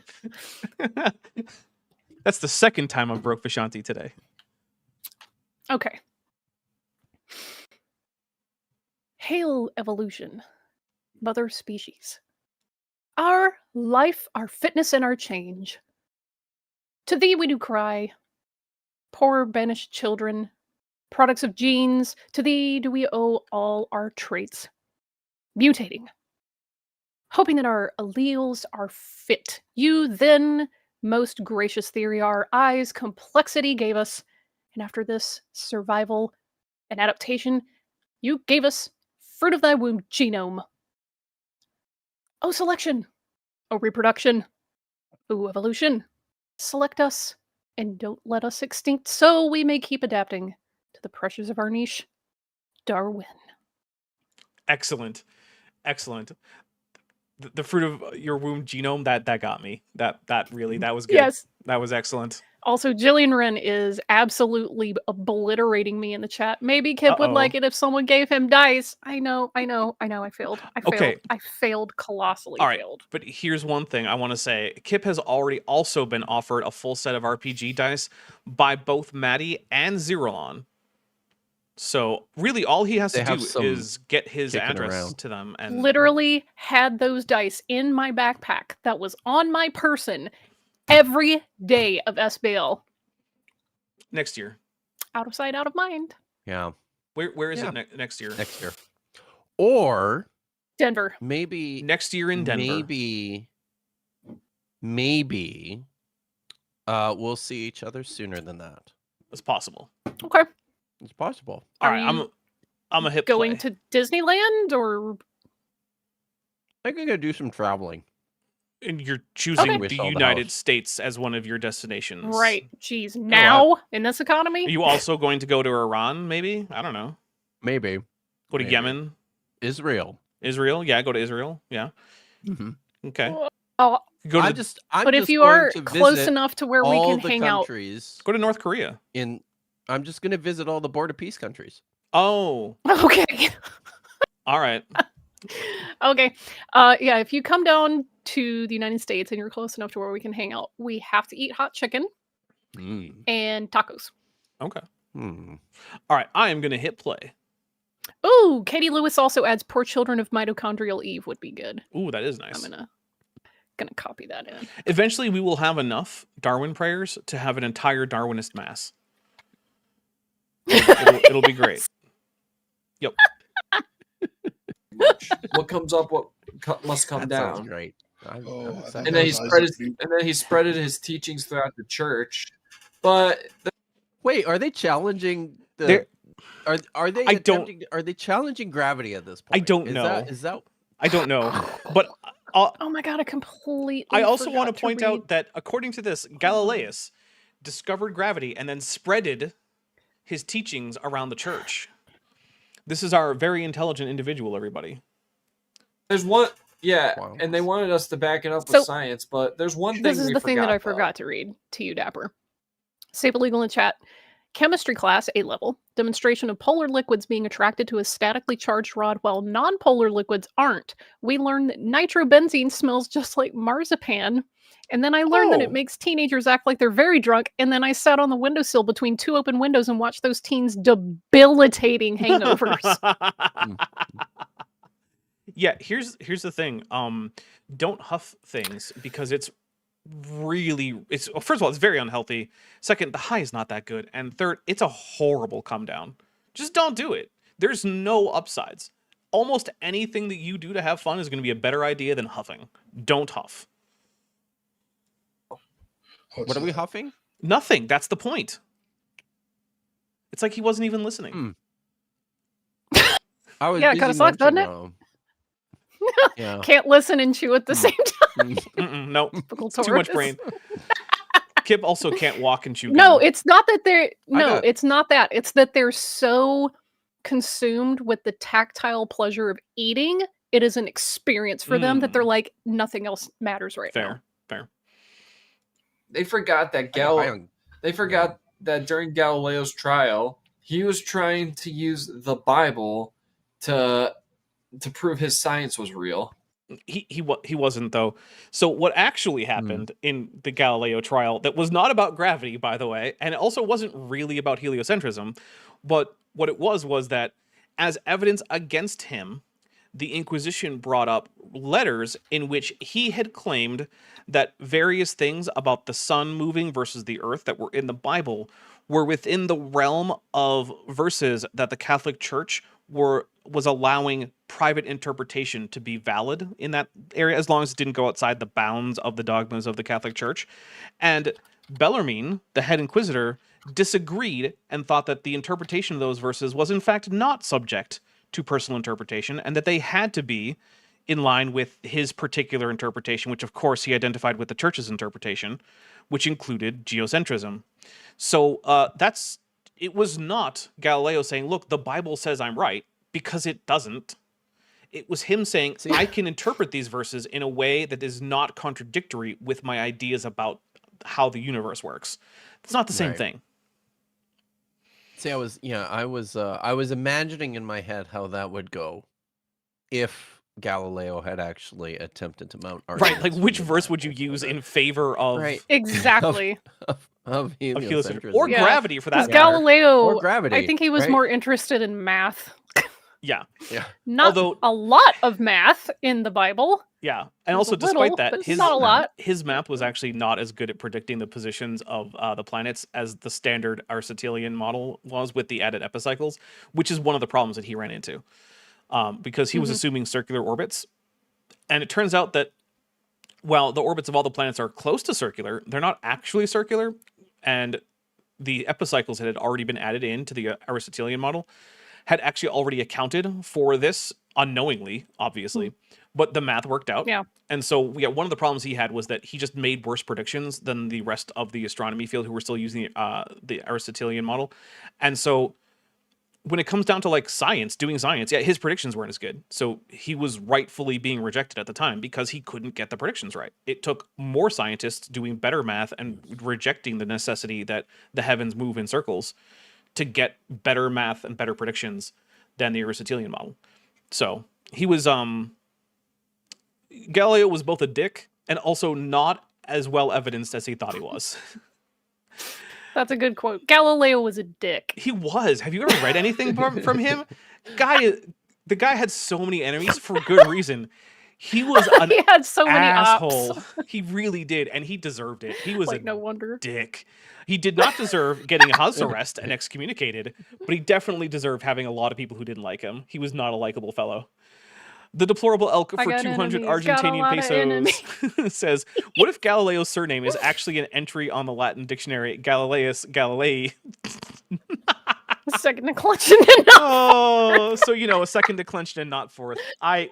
Oh, that is amazing. And you know what? That is one of those things that I feel like you have picked the right YouTuber to give that joke to, because most of them probably wouldn't get that, because most of them probably don't know what a declension is. Because most people don't study Wherever Latin he is anymore. nearby, Dave is also laughing. Professor Oh, yeah. Dave is laughing. He's Yeah. like, "Huh, good one." And they don't mention that in biology classes. They don't mention Galileo in biology classes. That's true. I wonder why. We'll take a That's drink. Oh, weird. why? Why do you right? think that is? That's strange. Boy. Jeez.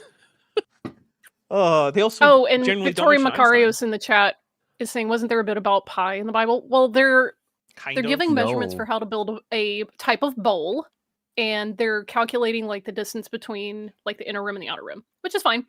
And the Sure. calculations come out to pretty much 3. Yeah. Which, let's be honest, pi really is almost 3. It's 3.1. Yeah. Which, if you don't have like super precise measuring instruments, it's the same as 3. Yeah. So I know that people are like, ha ha ha, the Bible doesn't know pi. Just saying it's 3 is close enough for most things. So and Yeah. people in the Iron Age getting it at 3, that's fine. Yes, the only time I bring that up is as a counter to direct biblical literalism. Because if you want to say that you're being a biblical literalist, then it means that you have to accept that pi equals 3. Or you could allow that not everything in the Bible is meant to be taken completely literally. And then Right. when the Bible says that a diameter is 3 times the radius, you get to be like, well, there's a fudge factor in there and it's fine. Which it is. Yeah. It is fine, but only fine. if you It's allow only margin of yourself error. to say it doesn't all have to be exactly literal. So, Claude Simeon for $2 says, was Galileo more of a dick than Martin Luther? No, Martin Luther was definitely a bigger dick. Yeah, Martin Luther was a much bigger dick, because as far as I know, Galileo wasn't advocating trapping Jews in synagogues and burning them to the ground. Yeah, nor was he, No, publicly. just supporting the annihilation of rebels against an oppressive empire, which Martin Luther definitely did, even though they were in fact also Christians. So he was a dick to Christians and to Jews. Whereas Galileo was mostly just a dick to various individuals and not really like to large groups of people, nor as far as I know did he cause any prince to go kill a whole bunch of people. So yeah, Martin Luther gets the dick prize on that one. But then again, it's not a contest. We don't have to figure out who history's biggest dick was, because it was probably Genghis Khan. I'm gonna say it's like Martin Luther, like Hall of Fame. Oh, he's in there, but I still think like, it was probably world's Genghis greatest Khan. anti-Semites. Well, you know? yeah. Genghis Khan probably wasn't an anti-Semite, but he killed way more people in terms of like proportion of the population than like Genghis anyone Khan else. was an anti a lot of things. Did he? Like, Killed so many people it caused climate change. Yeah, Like, yeah. He also is It's a probably lot of people. the most reproductively successful male in the history of the species. But that wasn't what you call Genghis Khan was consensual. Yeah. Yeah. So like when we're talking about history's greatest monsters, Genghis Khan is going to be up there. And it's only because of temporal remoteness that we don't mention him in the same breath as we do like 20th century dictators who killed a lot of people. So yeah. Who have living victims. Right. So Fearmonger in the chat writes, and I never got to discuss Archimedes in entomology class. Engineering is fake. It's true. Yeah, that's true. Yeah. And you know what? In my history of the English language class, we also didn't bring up Galileo. So I don't know. How? No, of course not. Sure, they want to make him look like some kind of fucking scientific atheist hero. Galileo? Galileo, the theist. The Catholic? Galileo. The guy who wasn't happy No. about being excommunicated? The I'm guy who going to actually be, believed in God. um, Okay. I gotta sneeze, but then I'm gonna say something. Oh wait, no, it's going away. Oh. So I'm going to be extremely charitable once again here. Oh, wow. Canadian. And suggest. I know, it's like twice in one stream. I'm gonna make up for all of it tonight. But I think this probably comes from Christopher Hitchens, who I Maybe. believe it was in his first debate with Frank Turek. There's a debate I definitely don't want to see. Team Meteor. Listen, Yeah. entertaining, but if you say so.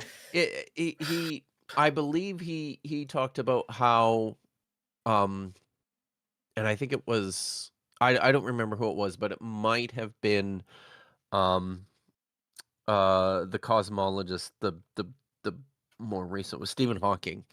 Okay. When Stephen Hawking was visiting the Vatican, reportedly he asked to see the Galileo papers. This is what Christopher Hitchens mentions, and talks about this in this sense, as if Galileo is some sort of anti-theist hero because he confronted the Catholic Church on scientific dogmas. So, it's I suspect didn't really do. That's where this is coming from. Yeah. Okay, look, I get that the Galileo affair is complicated and that it's a much better story from a lot of people's rhetorical points to oversimplify it and say it was Galileo with People have science simple brains. against the Catholic Church with their religion. But that's not what happened. People resist nuance. Yeah, people have it's unwelcome brains. We nuance. like simple solutions. We like to put things into one or two or three or four, little It's true. bins inside our brains because that's all we can handle. So, oh well. I'm gonna hit play. And we're gonna hear more about what this guy thinks Galileo, the inventor of gravity, did. Yeah, Galileo. that sounds about right. Sounds about right, bro. Yeah. Does it? Anyway. Does any of that Right, sound bro. about right? Nick, you knew who Galileo actually was. You knew that his name was actually Galileo, and you knew that his deal was heliocentrism and not gravity. But now you're just going to take whatever bullshit fad shoves into your mouth, or I guess ears in this case. Like, that's what you're going to do. Nick, okay, you're probably never going to watch this, right? My guess is that Science and Wonders is not going to stop by. But if you do, Nick, drop this guy. I'm not saying that you're a genius or anything, you Nick. said You're this last week. pretty. Yeah, I did. You're not very smart, Nick. But fad is dragging you down. This guy is making you an even bigger idiot than you have accomplished on your own, and that's saying something, my guy. That's saying something. I don't know why you bring this guy on. The only reason I could see to bring someone like this on would be to make you seem smarter by correcting him, but that's not what you're doing. You're just getting yourself to be dumber by accepting his even more wrong bullshit. Stop it. Katie Lewis for $5 says, AIG and the contents of Martin Luther's trousers are of the same substance. They're homoousious. I'll take a drink for that. Good. Oh, man. All right, here we go. And then after that, we become a mouse. Nope. Yeah. Nope. Nope. Where? Nothing on there. Which one? I can't tell if they mean Plesiadapis or Jeremiah. So Jeremiah. I bet it's Jeremiah. Probably. Wasn't Jeremiah a bullfrog? No. Jeremiah is, in fact, one of our earliest, I believe, crown therian mammals, if I'm remembering correctly. Which means it's actually the first thing on here that I'm definitely willing to say is absolutely 100% a mammal. And specifically, it's a mammal that's on the side of mammals that includes marsupials and placental mammals, but not the monotremes like the echidna or the platypus or their extinct relatives. So this is probably our first animal that's doing live birth, which actually is what's up there. So yeah, live eggless birth, marsupial pouches. So here's the problem with the marsupial pouches, which is what they have listed here for Jeremiah. Jeremiah is basically at the very beginning of Theria, which means, and we know that pouches in marsupials evolved, looks like at least twice, which means Jeremiah almost certainly did not have a marsupial pouch. So they're probably wrong about this. The reason we think that they evolved twice is because different groups of marsupials have pouches that face in different ways. So, you think of the marsupial pouch like a kangaroo, right? Where the pouch is facing up on the body towards the head. But wombats have pouches that face the back towards the butt. And there are various marsupials have pouches that face different ways. And it seems like a very likely possibility is that these groups evolved the pouch separately in order to solve basically the same problem, which is that they need their very underdeveloped young, because marsupials are born, without their eyes open, without any hair, without even having fully ossified skeletons. and they have to crawl up to a nipple in order to latch on, and then that's where they grow for the rest of their development. But if you don't have a pouch, that's pretty exposed, right? That's kind of dangerous. So a flap of skin evolves that can help protect them, and which way it goes is going to depend on the lifestyle of that animal, but that can still lead you to a conclusion where it goes one way or the other. And so that's still something under debate, but it looks like pouches probably evolved more than once in marsupials, which means that their common ancestor probably didn't have a pouch, even though all marsupials now do. So Jeremiah, probably no pouch. Listen, that sounds like a goddamn pain in the ass. Yeah. And makes me wonder how, it's things like this that makes me wonder how anyone, anywhere, at any time, can, if you know what you're doing, can manage to fathom that any of this was by design. I know some placental mammals who had a really, really rough time giving birth to a very well-developed baby. And maybe they would have preferred if the baby had crawled out while still very much smaller. Maybe. And then just latched on for a few months to a nipple. Maybe that would have actually been less onerous. But also, I would say this artist's rendition is closer to how I imagine.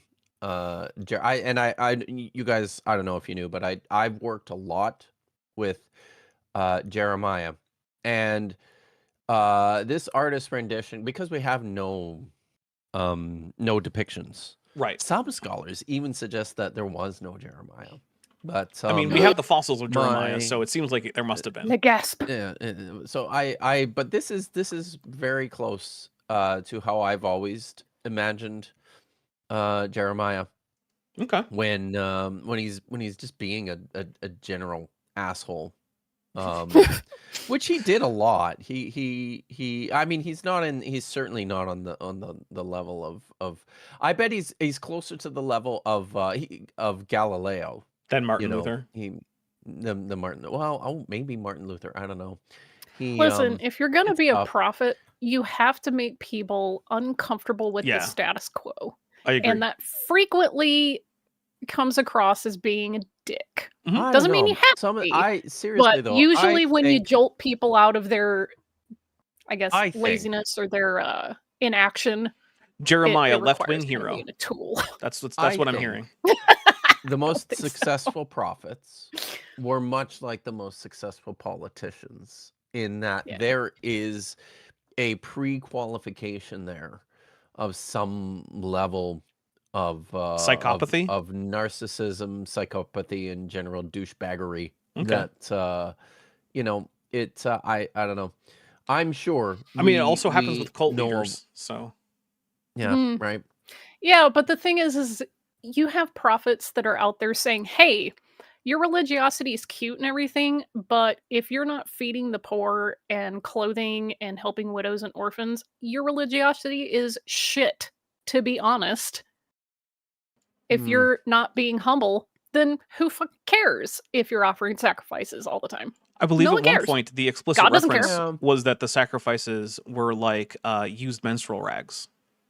It's like, hey, if you're not actually doing the important things, then your religiosity is just a bunch of bullshit. So cut that out. Oh, there is something I want to address in chat. Say that, but then they will. Never mind, I guess. Say things that quite frankly, just continue to endanger women.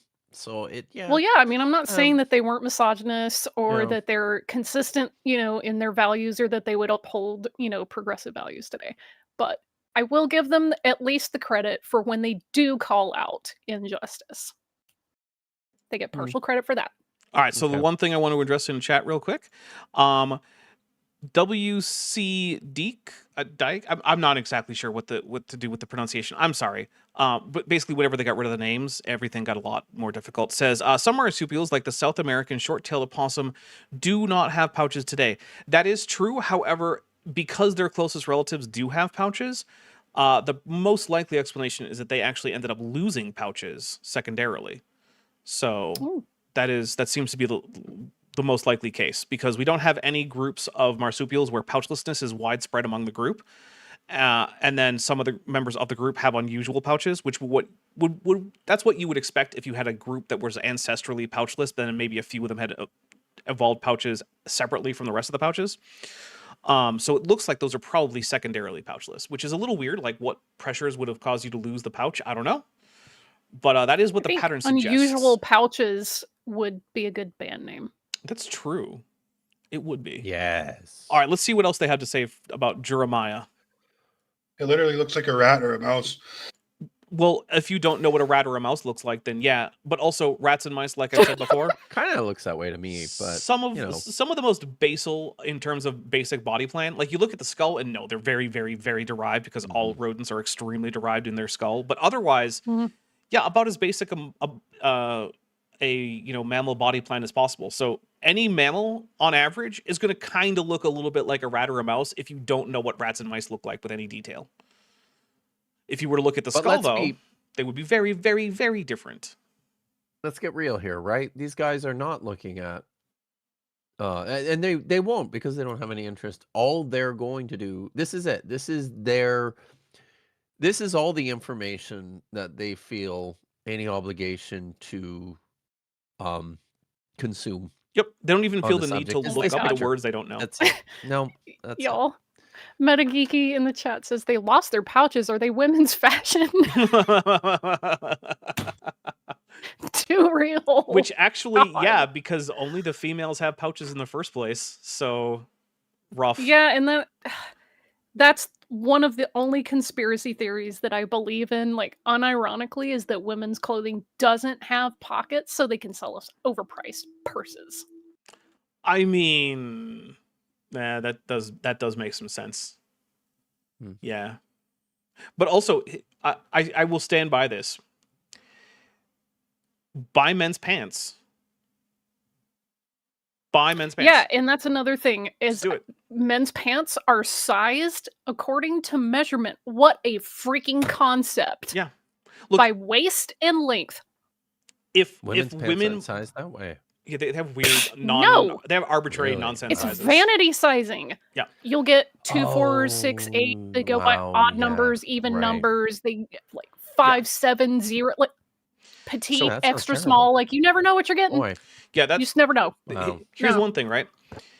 If women, to a large extent, stop buying nonsense-sized, pocketless pants and then just start buying men's pants, fashion designers will get the hint because they'll stop making money on their women's pants. Well, I will say this, though. Men's pants and women's pants are cut different because, in general... That's true. Cis men have needs in terms of space. They have extra crotch room. You can just cis women do not. Yeah. So, yeah. But here's the thing, though. And unless you're into tailoring... Lyndon Johnson, because men's pants generally fit... Cut. Yeah, you'll have a little men's bit of... Men's pants tend to fit looser. You'll have a looser fit. Fitted, so... But you'll also have pockets. And so, to me, it just comes down like, would you rather have somewhat more ill-fitting pants and pockets? I will no pockets. Agree with you in principle, but this is also why I wear like a battle jacket that has like 1 million pockets in it. I have pockets on my combat boots that I can put things in, so I'm like Deadpool. The more pockets, the better. And yes, Julie, I know some people do not have body shapes that will work well with men's pants, but the majority of people can wear men's pants without them like becoming too restrictive or falling off. And yeah, I don't know. It's one of those like, I mean, I have with your dollars to the extent that you can. Well, I will say this though, because Jillian Wren's bringing it up in the chat, the difference between my hips and waist is too extreme for men's pants. Yeah, that's one of the main reasons. Is again, they're cut different because again, in general, there's a waist to hip ratio difference that cis men just don't tend to have. They're also built like rectangles, not like hourglasses. We need to get some venture capitalists to make a convenient women's pants line that just has pockets. There have been some really good companies that were started. One of them is not in business anymore. It really sucks, but they would make tailored suits for like cis women bodies, that also, you know, trans men would invest in them as well, but they looked so good. They took in all of the measurement differences and the ratios and stuff, and I really, really miss that. I think the company was called St. Herodin, and I was saving up to buy one of their suits. It's a very unusual name. Custom fitted sit. Yeah, well, but yeah, it's Pretty sure that's not a real saint, by the way. It's frustrating. Not positive, I suppose. Okay. All right, here we go. It's called a Jeremiah. Well, there's an extra A there that you skipped over, but Jeremiah is a lot better than many of your other attempts. So, like, I don't know, half a point, I guess. Yeah. Live eggless births. Ooh, this is where we first giving live birth and got away from the eggs. I mean, yeah, at the base of Theria, because the other side, monotremes still have eggs. Like, do you think Nick is aware that there are egg-laying mammals right now? Because I don't think he's aware of that. I don't think he knows that. So yeah, so pretty much that's when we started having that's when we started getting it on. Yeah. I'm gonna take a drink. This is getting very dumb. Wow. Okay. LaserFan17 says elastic genes should exist. Those already exist. They're called jeggings. Yeah. Okay. Internal fertilization goes all the way back to at least to the crown of amniota, which means all reptiles and mammals. Now, it is also the case that reptiles and mammals have intromittent organs that do not develop the same way in embryo, which means that the existence of intromittent organs, which includes penises as well as hemipenes and various other things that you insert into a female reproductive tract to facilitate internal fertilization, probably evolved in those groups separately, which means that the ancestral amniote probably didn't have one, to be fair. However, the very fact that all mammal penises are homologous, they're all made of the same structures from an embryo, is a pretty strong indication that getting it on, as if you will, goes back to at least the first mammal and probably earlier than that. So no, this is not where we began getting it on, and I would wonder, how do these guys think that animals like an echidna or a platypus or just, a lizard, drink from Mothra, how do they have babies? I don't think that they're concerning themselves with how those animals reproduce. Which is weird, though, because that's the topic here when they're talking about this is how we started getting it on. In the context of evolution, you would need to look at other organisms. You're forgetting that they're not in the picture, Dapper. Okay, that's a good point. There aren't any lizards in the picture, even though they think there are lizards in the picture because they're too much of an idiot to know the difference between a lizard and any other thing with 4 legs that go out to the side. Yeah. Victoria Macarius in the chat says, so chickens do not sexually reproduce? Fascinating. Yeah. Turns out they do. However, actually, I don't know about chickens. Most birds do not have an intermittent organ. I know that among fowl, it's actually fairly common to have an intermittent organ, as well as among paleognaths, so like ostriches and rheas and cassowaries and tinamous and whatnot. But among neo-aves, I don't know that there are any neo-avians that still have an intermittent organ.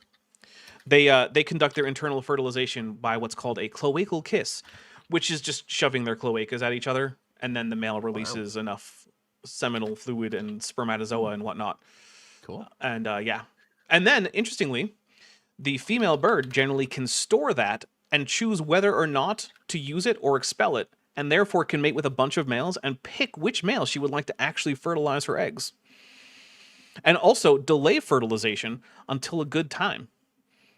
So birds I would say that birds might have, female birds at least, might have a better designed reproductive system than humans do. I know a lot of humans... Sounds like it's one that promotes quite a bit of agency. Yeah, yeah. Wouldn't it be nice if, say, I don't know, humans could decide whether or not to become pregnant at all? Well, I mean, I've been told by male lawmakers that, a woman's body can just shut that thing down. Well, maybe they think that women are birds. I've seen men on Reddit say that, women can control when they have their period. Just willpower. It's like, hold on, yeah, uterus. We just decide when to have it. And mostly to spite them, of course. Oh, right. Yes. Yeah. Yes, my boyfriend's being a jerk. So right now, uterine lining, you're coming out. That's how it works. Shed, baby, shed. There's so much medical misinformation. Laserfan says ducks do have penises. Technically, they don't, but they do have intermittent organs. and calling it a penis is reasonable. But technically they don't, because only mammals do. But yeah, actually, interestingly, with birds and crocodilians, the intermittent organ is made erect with lymphatic fluid and not blood, which is one of the reasons that we know it's not actually a true penis. So, yeah. Megan Fox's giant boobs rates chicken's scissor. The thing is, I don't actually know for certain, so like I'm not going to say that, but certainly most birds do. Before we have some good sex here. And then we become some lemur, red lemur thing. No, that is in fact not a lemur. Chicken that is a attack. Plesiodappomorph. What a good song. I know, it's so good. Takeo Ishii is amazing, and I will hear nothing against the ban. Yeah. Also, I love the story. I got to introduce somebody recently to Chicken Attack, and nice. it changed their life. So, I actually really like the biography of Takeo Ishii, which is like, okay, so he went into a record store in Japan one day as a little boy, and just decided to buy a yodeling album, and then decided that yodeling was the best thing ever. So he taught himself to yodel. Good at it. He taught himself to speak German. Then he went to Germany, had one of the world's most famous yodelers take him under his wing, and then he became like the next world's most famous yodeler as just some rando from Japan who bought a record one day. Yeah. Like, that's awesome. Yeah. And also, he is an excellent music. yodeler. And I He sometimes just listen to Takeo Ishii when I'm just by myself, and I'm like, you know what? Let's bring up some Takeo Ishii yodeling. And the lyrics to Chicken Attack also contain some really profound wisdom, so shout out. It's true. Goop23 for $2 says, as a period haver, God, I wish I could control that, right? Amen. Just like, ugh. Come on, menopause. Let's go, baby. Yeah, because I'm sure the hot flashes will be lots of fun. Listen, I'm already getting night sweats. Uh-oh. I already have to deal with, I don't want to say mood swings, but just being irritable suddenly for no reason. Don't like that. I mean, there's a whole host of things that are already starting to hit me. I'm like, can we just get to the end of this? We just skip to the end of the great. Roshino for $4.99 says, people that eat placenta are eating their baby's flesh. Technically true. The placenta is in fact fetal tissue and not maternal tissue. Yeah. I also think it's technically cannibalism. The deplorable elk writes, I wish there was a word for Germany weebs. There probably is. There's got to be some kind of a term out there. Yeah. Wait, you forgot, dude. Yeah, we got some good stuff going on at the Rat because our external penises are coming out. No, so look, I know that says urogenital opening, external penis, but like, okay, there's a few things. One, the penis in a lot of therian mammals is really not external. It has a sheath, which makes it somewhat more external than most marsupials, but like, it's not really external in the same way most primate penises are. So there's that. Also, urogenital openings, that is largely true. Monotremes are called that because it means one hole. They have a cloaca, whereas marsupials and placental mammals actually have, separate openings for the reproductive tract and the urinary tract and the anus, or a reproductive and urinary tract combo in male members of those species. But still, it is more than one hole, so like there is some truth there. But yeah, saying external penises is a little.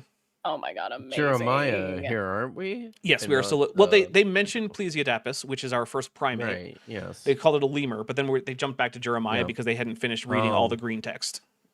Oh, okay. Y'all, the chat's on fire today. So Pegajace suggests Baraboo. Ooh. And Cognitive Trifurcation says Baraboo is specifically World War II Germany. How about Deutschbag? Ooh, I like Deutschbag. That's good. Yeah. That is good. Also, I'm currently just holding this microphone in my hand, so now I feel like a real YouTuber.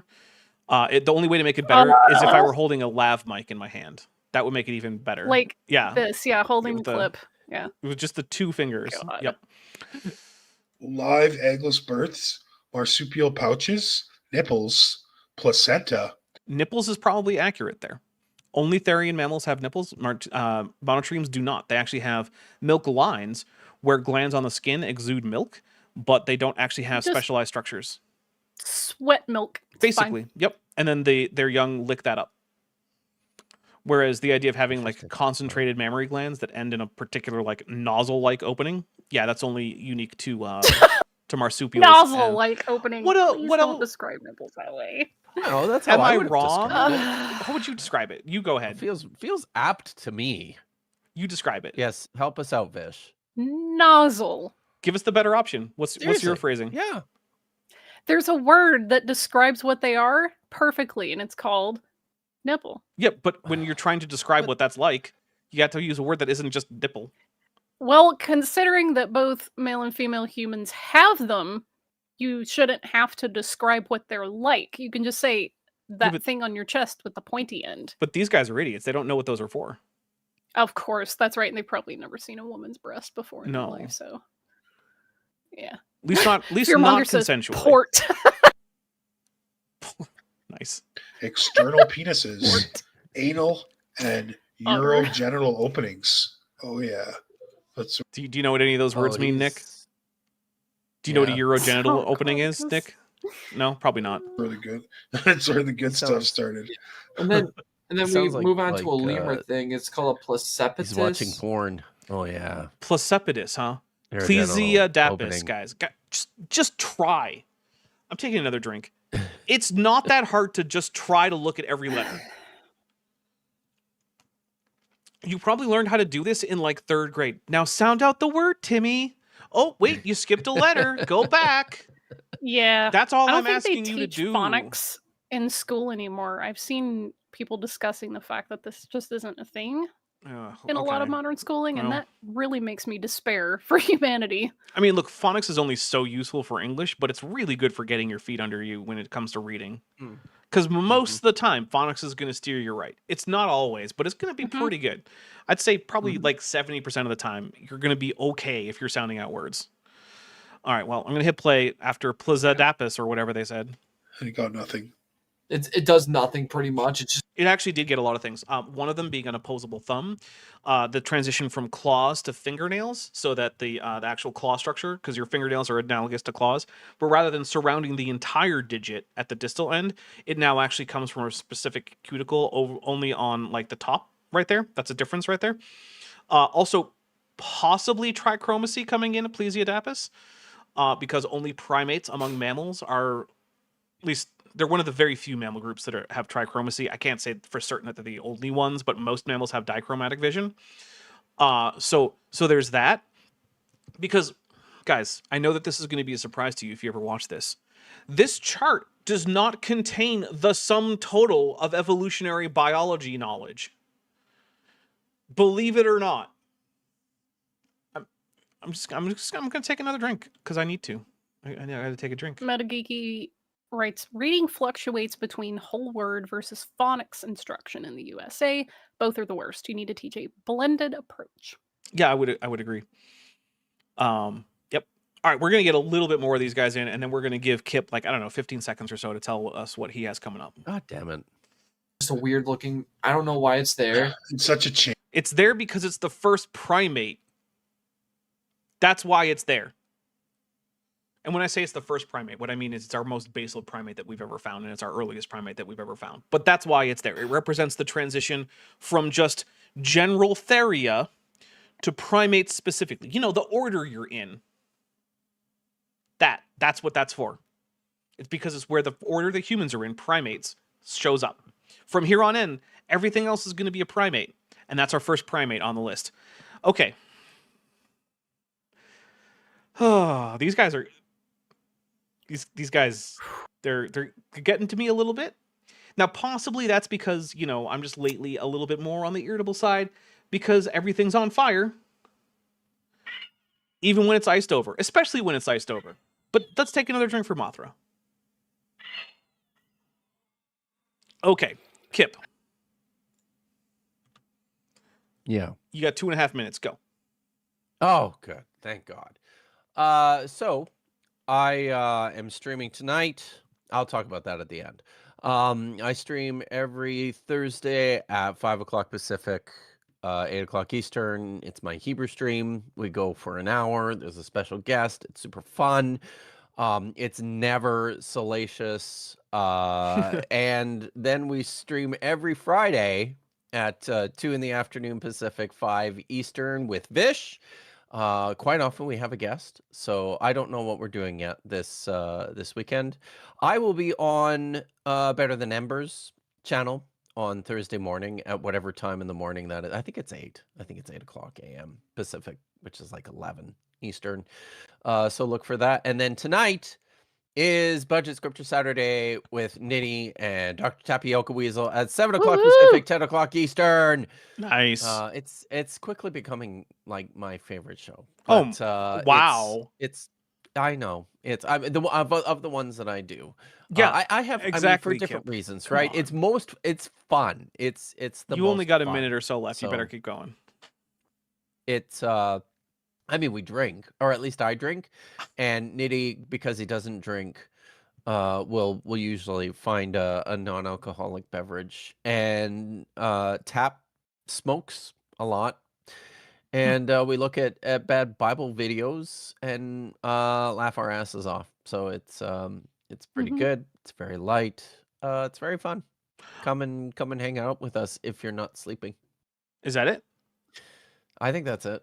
All right, Vishanti, go. Well, much to my chagrin, I'm going to need to do another fundraiser, which I'm not excited about. I hate doing them. But it's necessary because my housing situation has gotten to the point where I have to get out of here by March 1st. And that's putting an incredible amount of stress and strain on me. And the cost of moving, not including like, your rent and all those things, just the deposits and the cleaning and all of the logistics and packing and all that stuff, it's overwhelming. So I'm not going to be starting it today. I'll probably do it within the next 48 hours. So start looking for that in the next few days. And yeah, I mean, I love my space. I love my apartment. It's very, as you can tell, it's really spacious, at least in my bedroom, which is the master. But living here is untenable, and they're jacking up my rent by $200. So got to get out. And I'm not happy about that. I have some positive memories here, but what else are you going to do? So I'm trying to balance that with the schooling that I'm doing on the side and all of the other things that I need to get done for the channel, and it feels like spinning too many plates. Not having fun with that, but yeah, I do want to say, shout out to like people like Joshua Geese in the chat and all the other folks that have sent me things off my wish list. Tad is mad.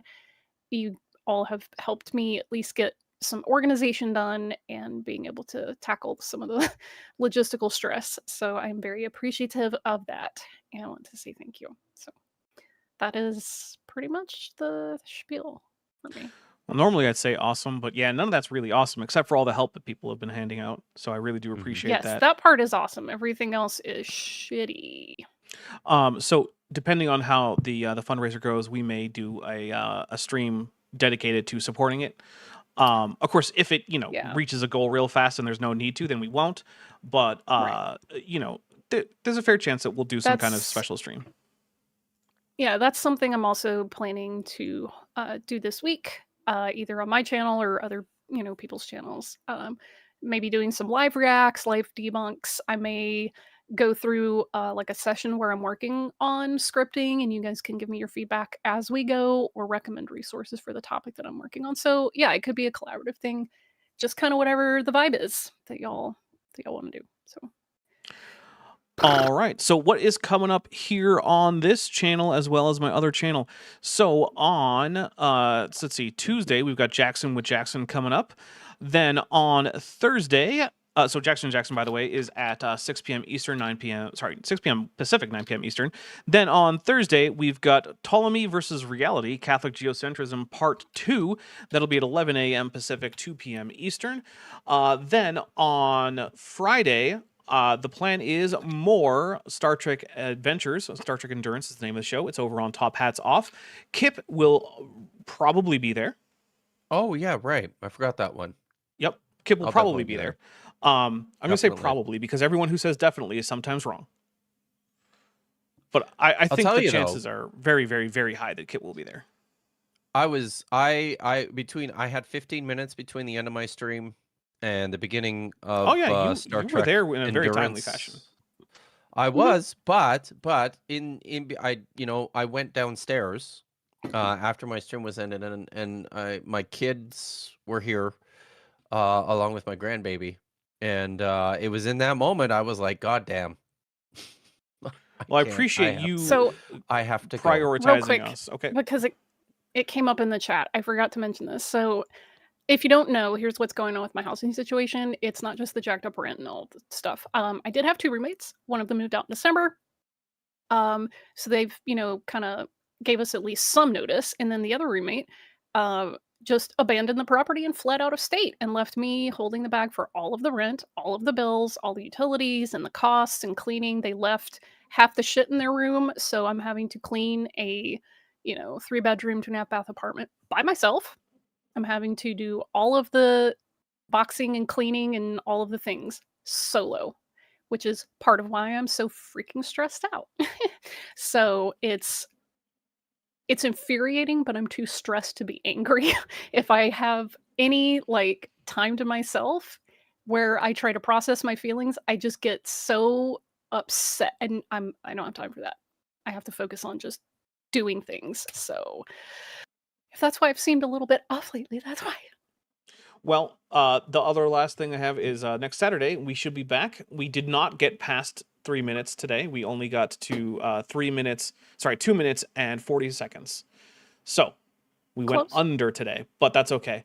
If you have access to my Discord server, I am going to be streaming Godzilla vs. Kong, the 2021 film, legendary Godzilla. So if that is something that interests you and you have access, go for it. If you don't have access but you'd like access, join the Patreon or the channel membership, and then connect either your Patreon or YouTube channel or account, I suppose, to your settings connections in Discord, and it should show up as one of the servers you have access to. So I hope everyone stays safe out there. I hope you have a wonderful rest of your weekend.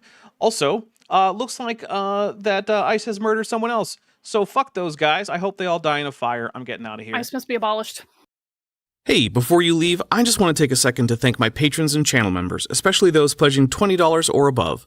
Benthovend, Tapioca Weasel, Sphincter of Doom, Regios, Landon Knoll, Ian Chen, Eleron Teller, Felgevara, Kelvin Brostek van Manen, David Hercules, Joshua Geese, Dan Sheedy, Pegajace, The Plastic Mouse, Arrow Dodger, Gordon Love Science, Prixie Purple, Agricola Sequa, S. Kenneth Swenson, Edwin M., Lance Hall, and John Ackerman. It's because of my channel members and patrons whom you're seeing on screen that this channel can stay afloat. Without you, it would all shut down. If you want to join the team, there's a link to join the channel below this video, and there's a link to join the Patreon in the description. On the Patreon, you can get a 15% discount for pledging annually, and either way, you get early access to virtually all of my scripted videos months before they come out for the general public. Thanks for watching.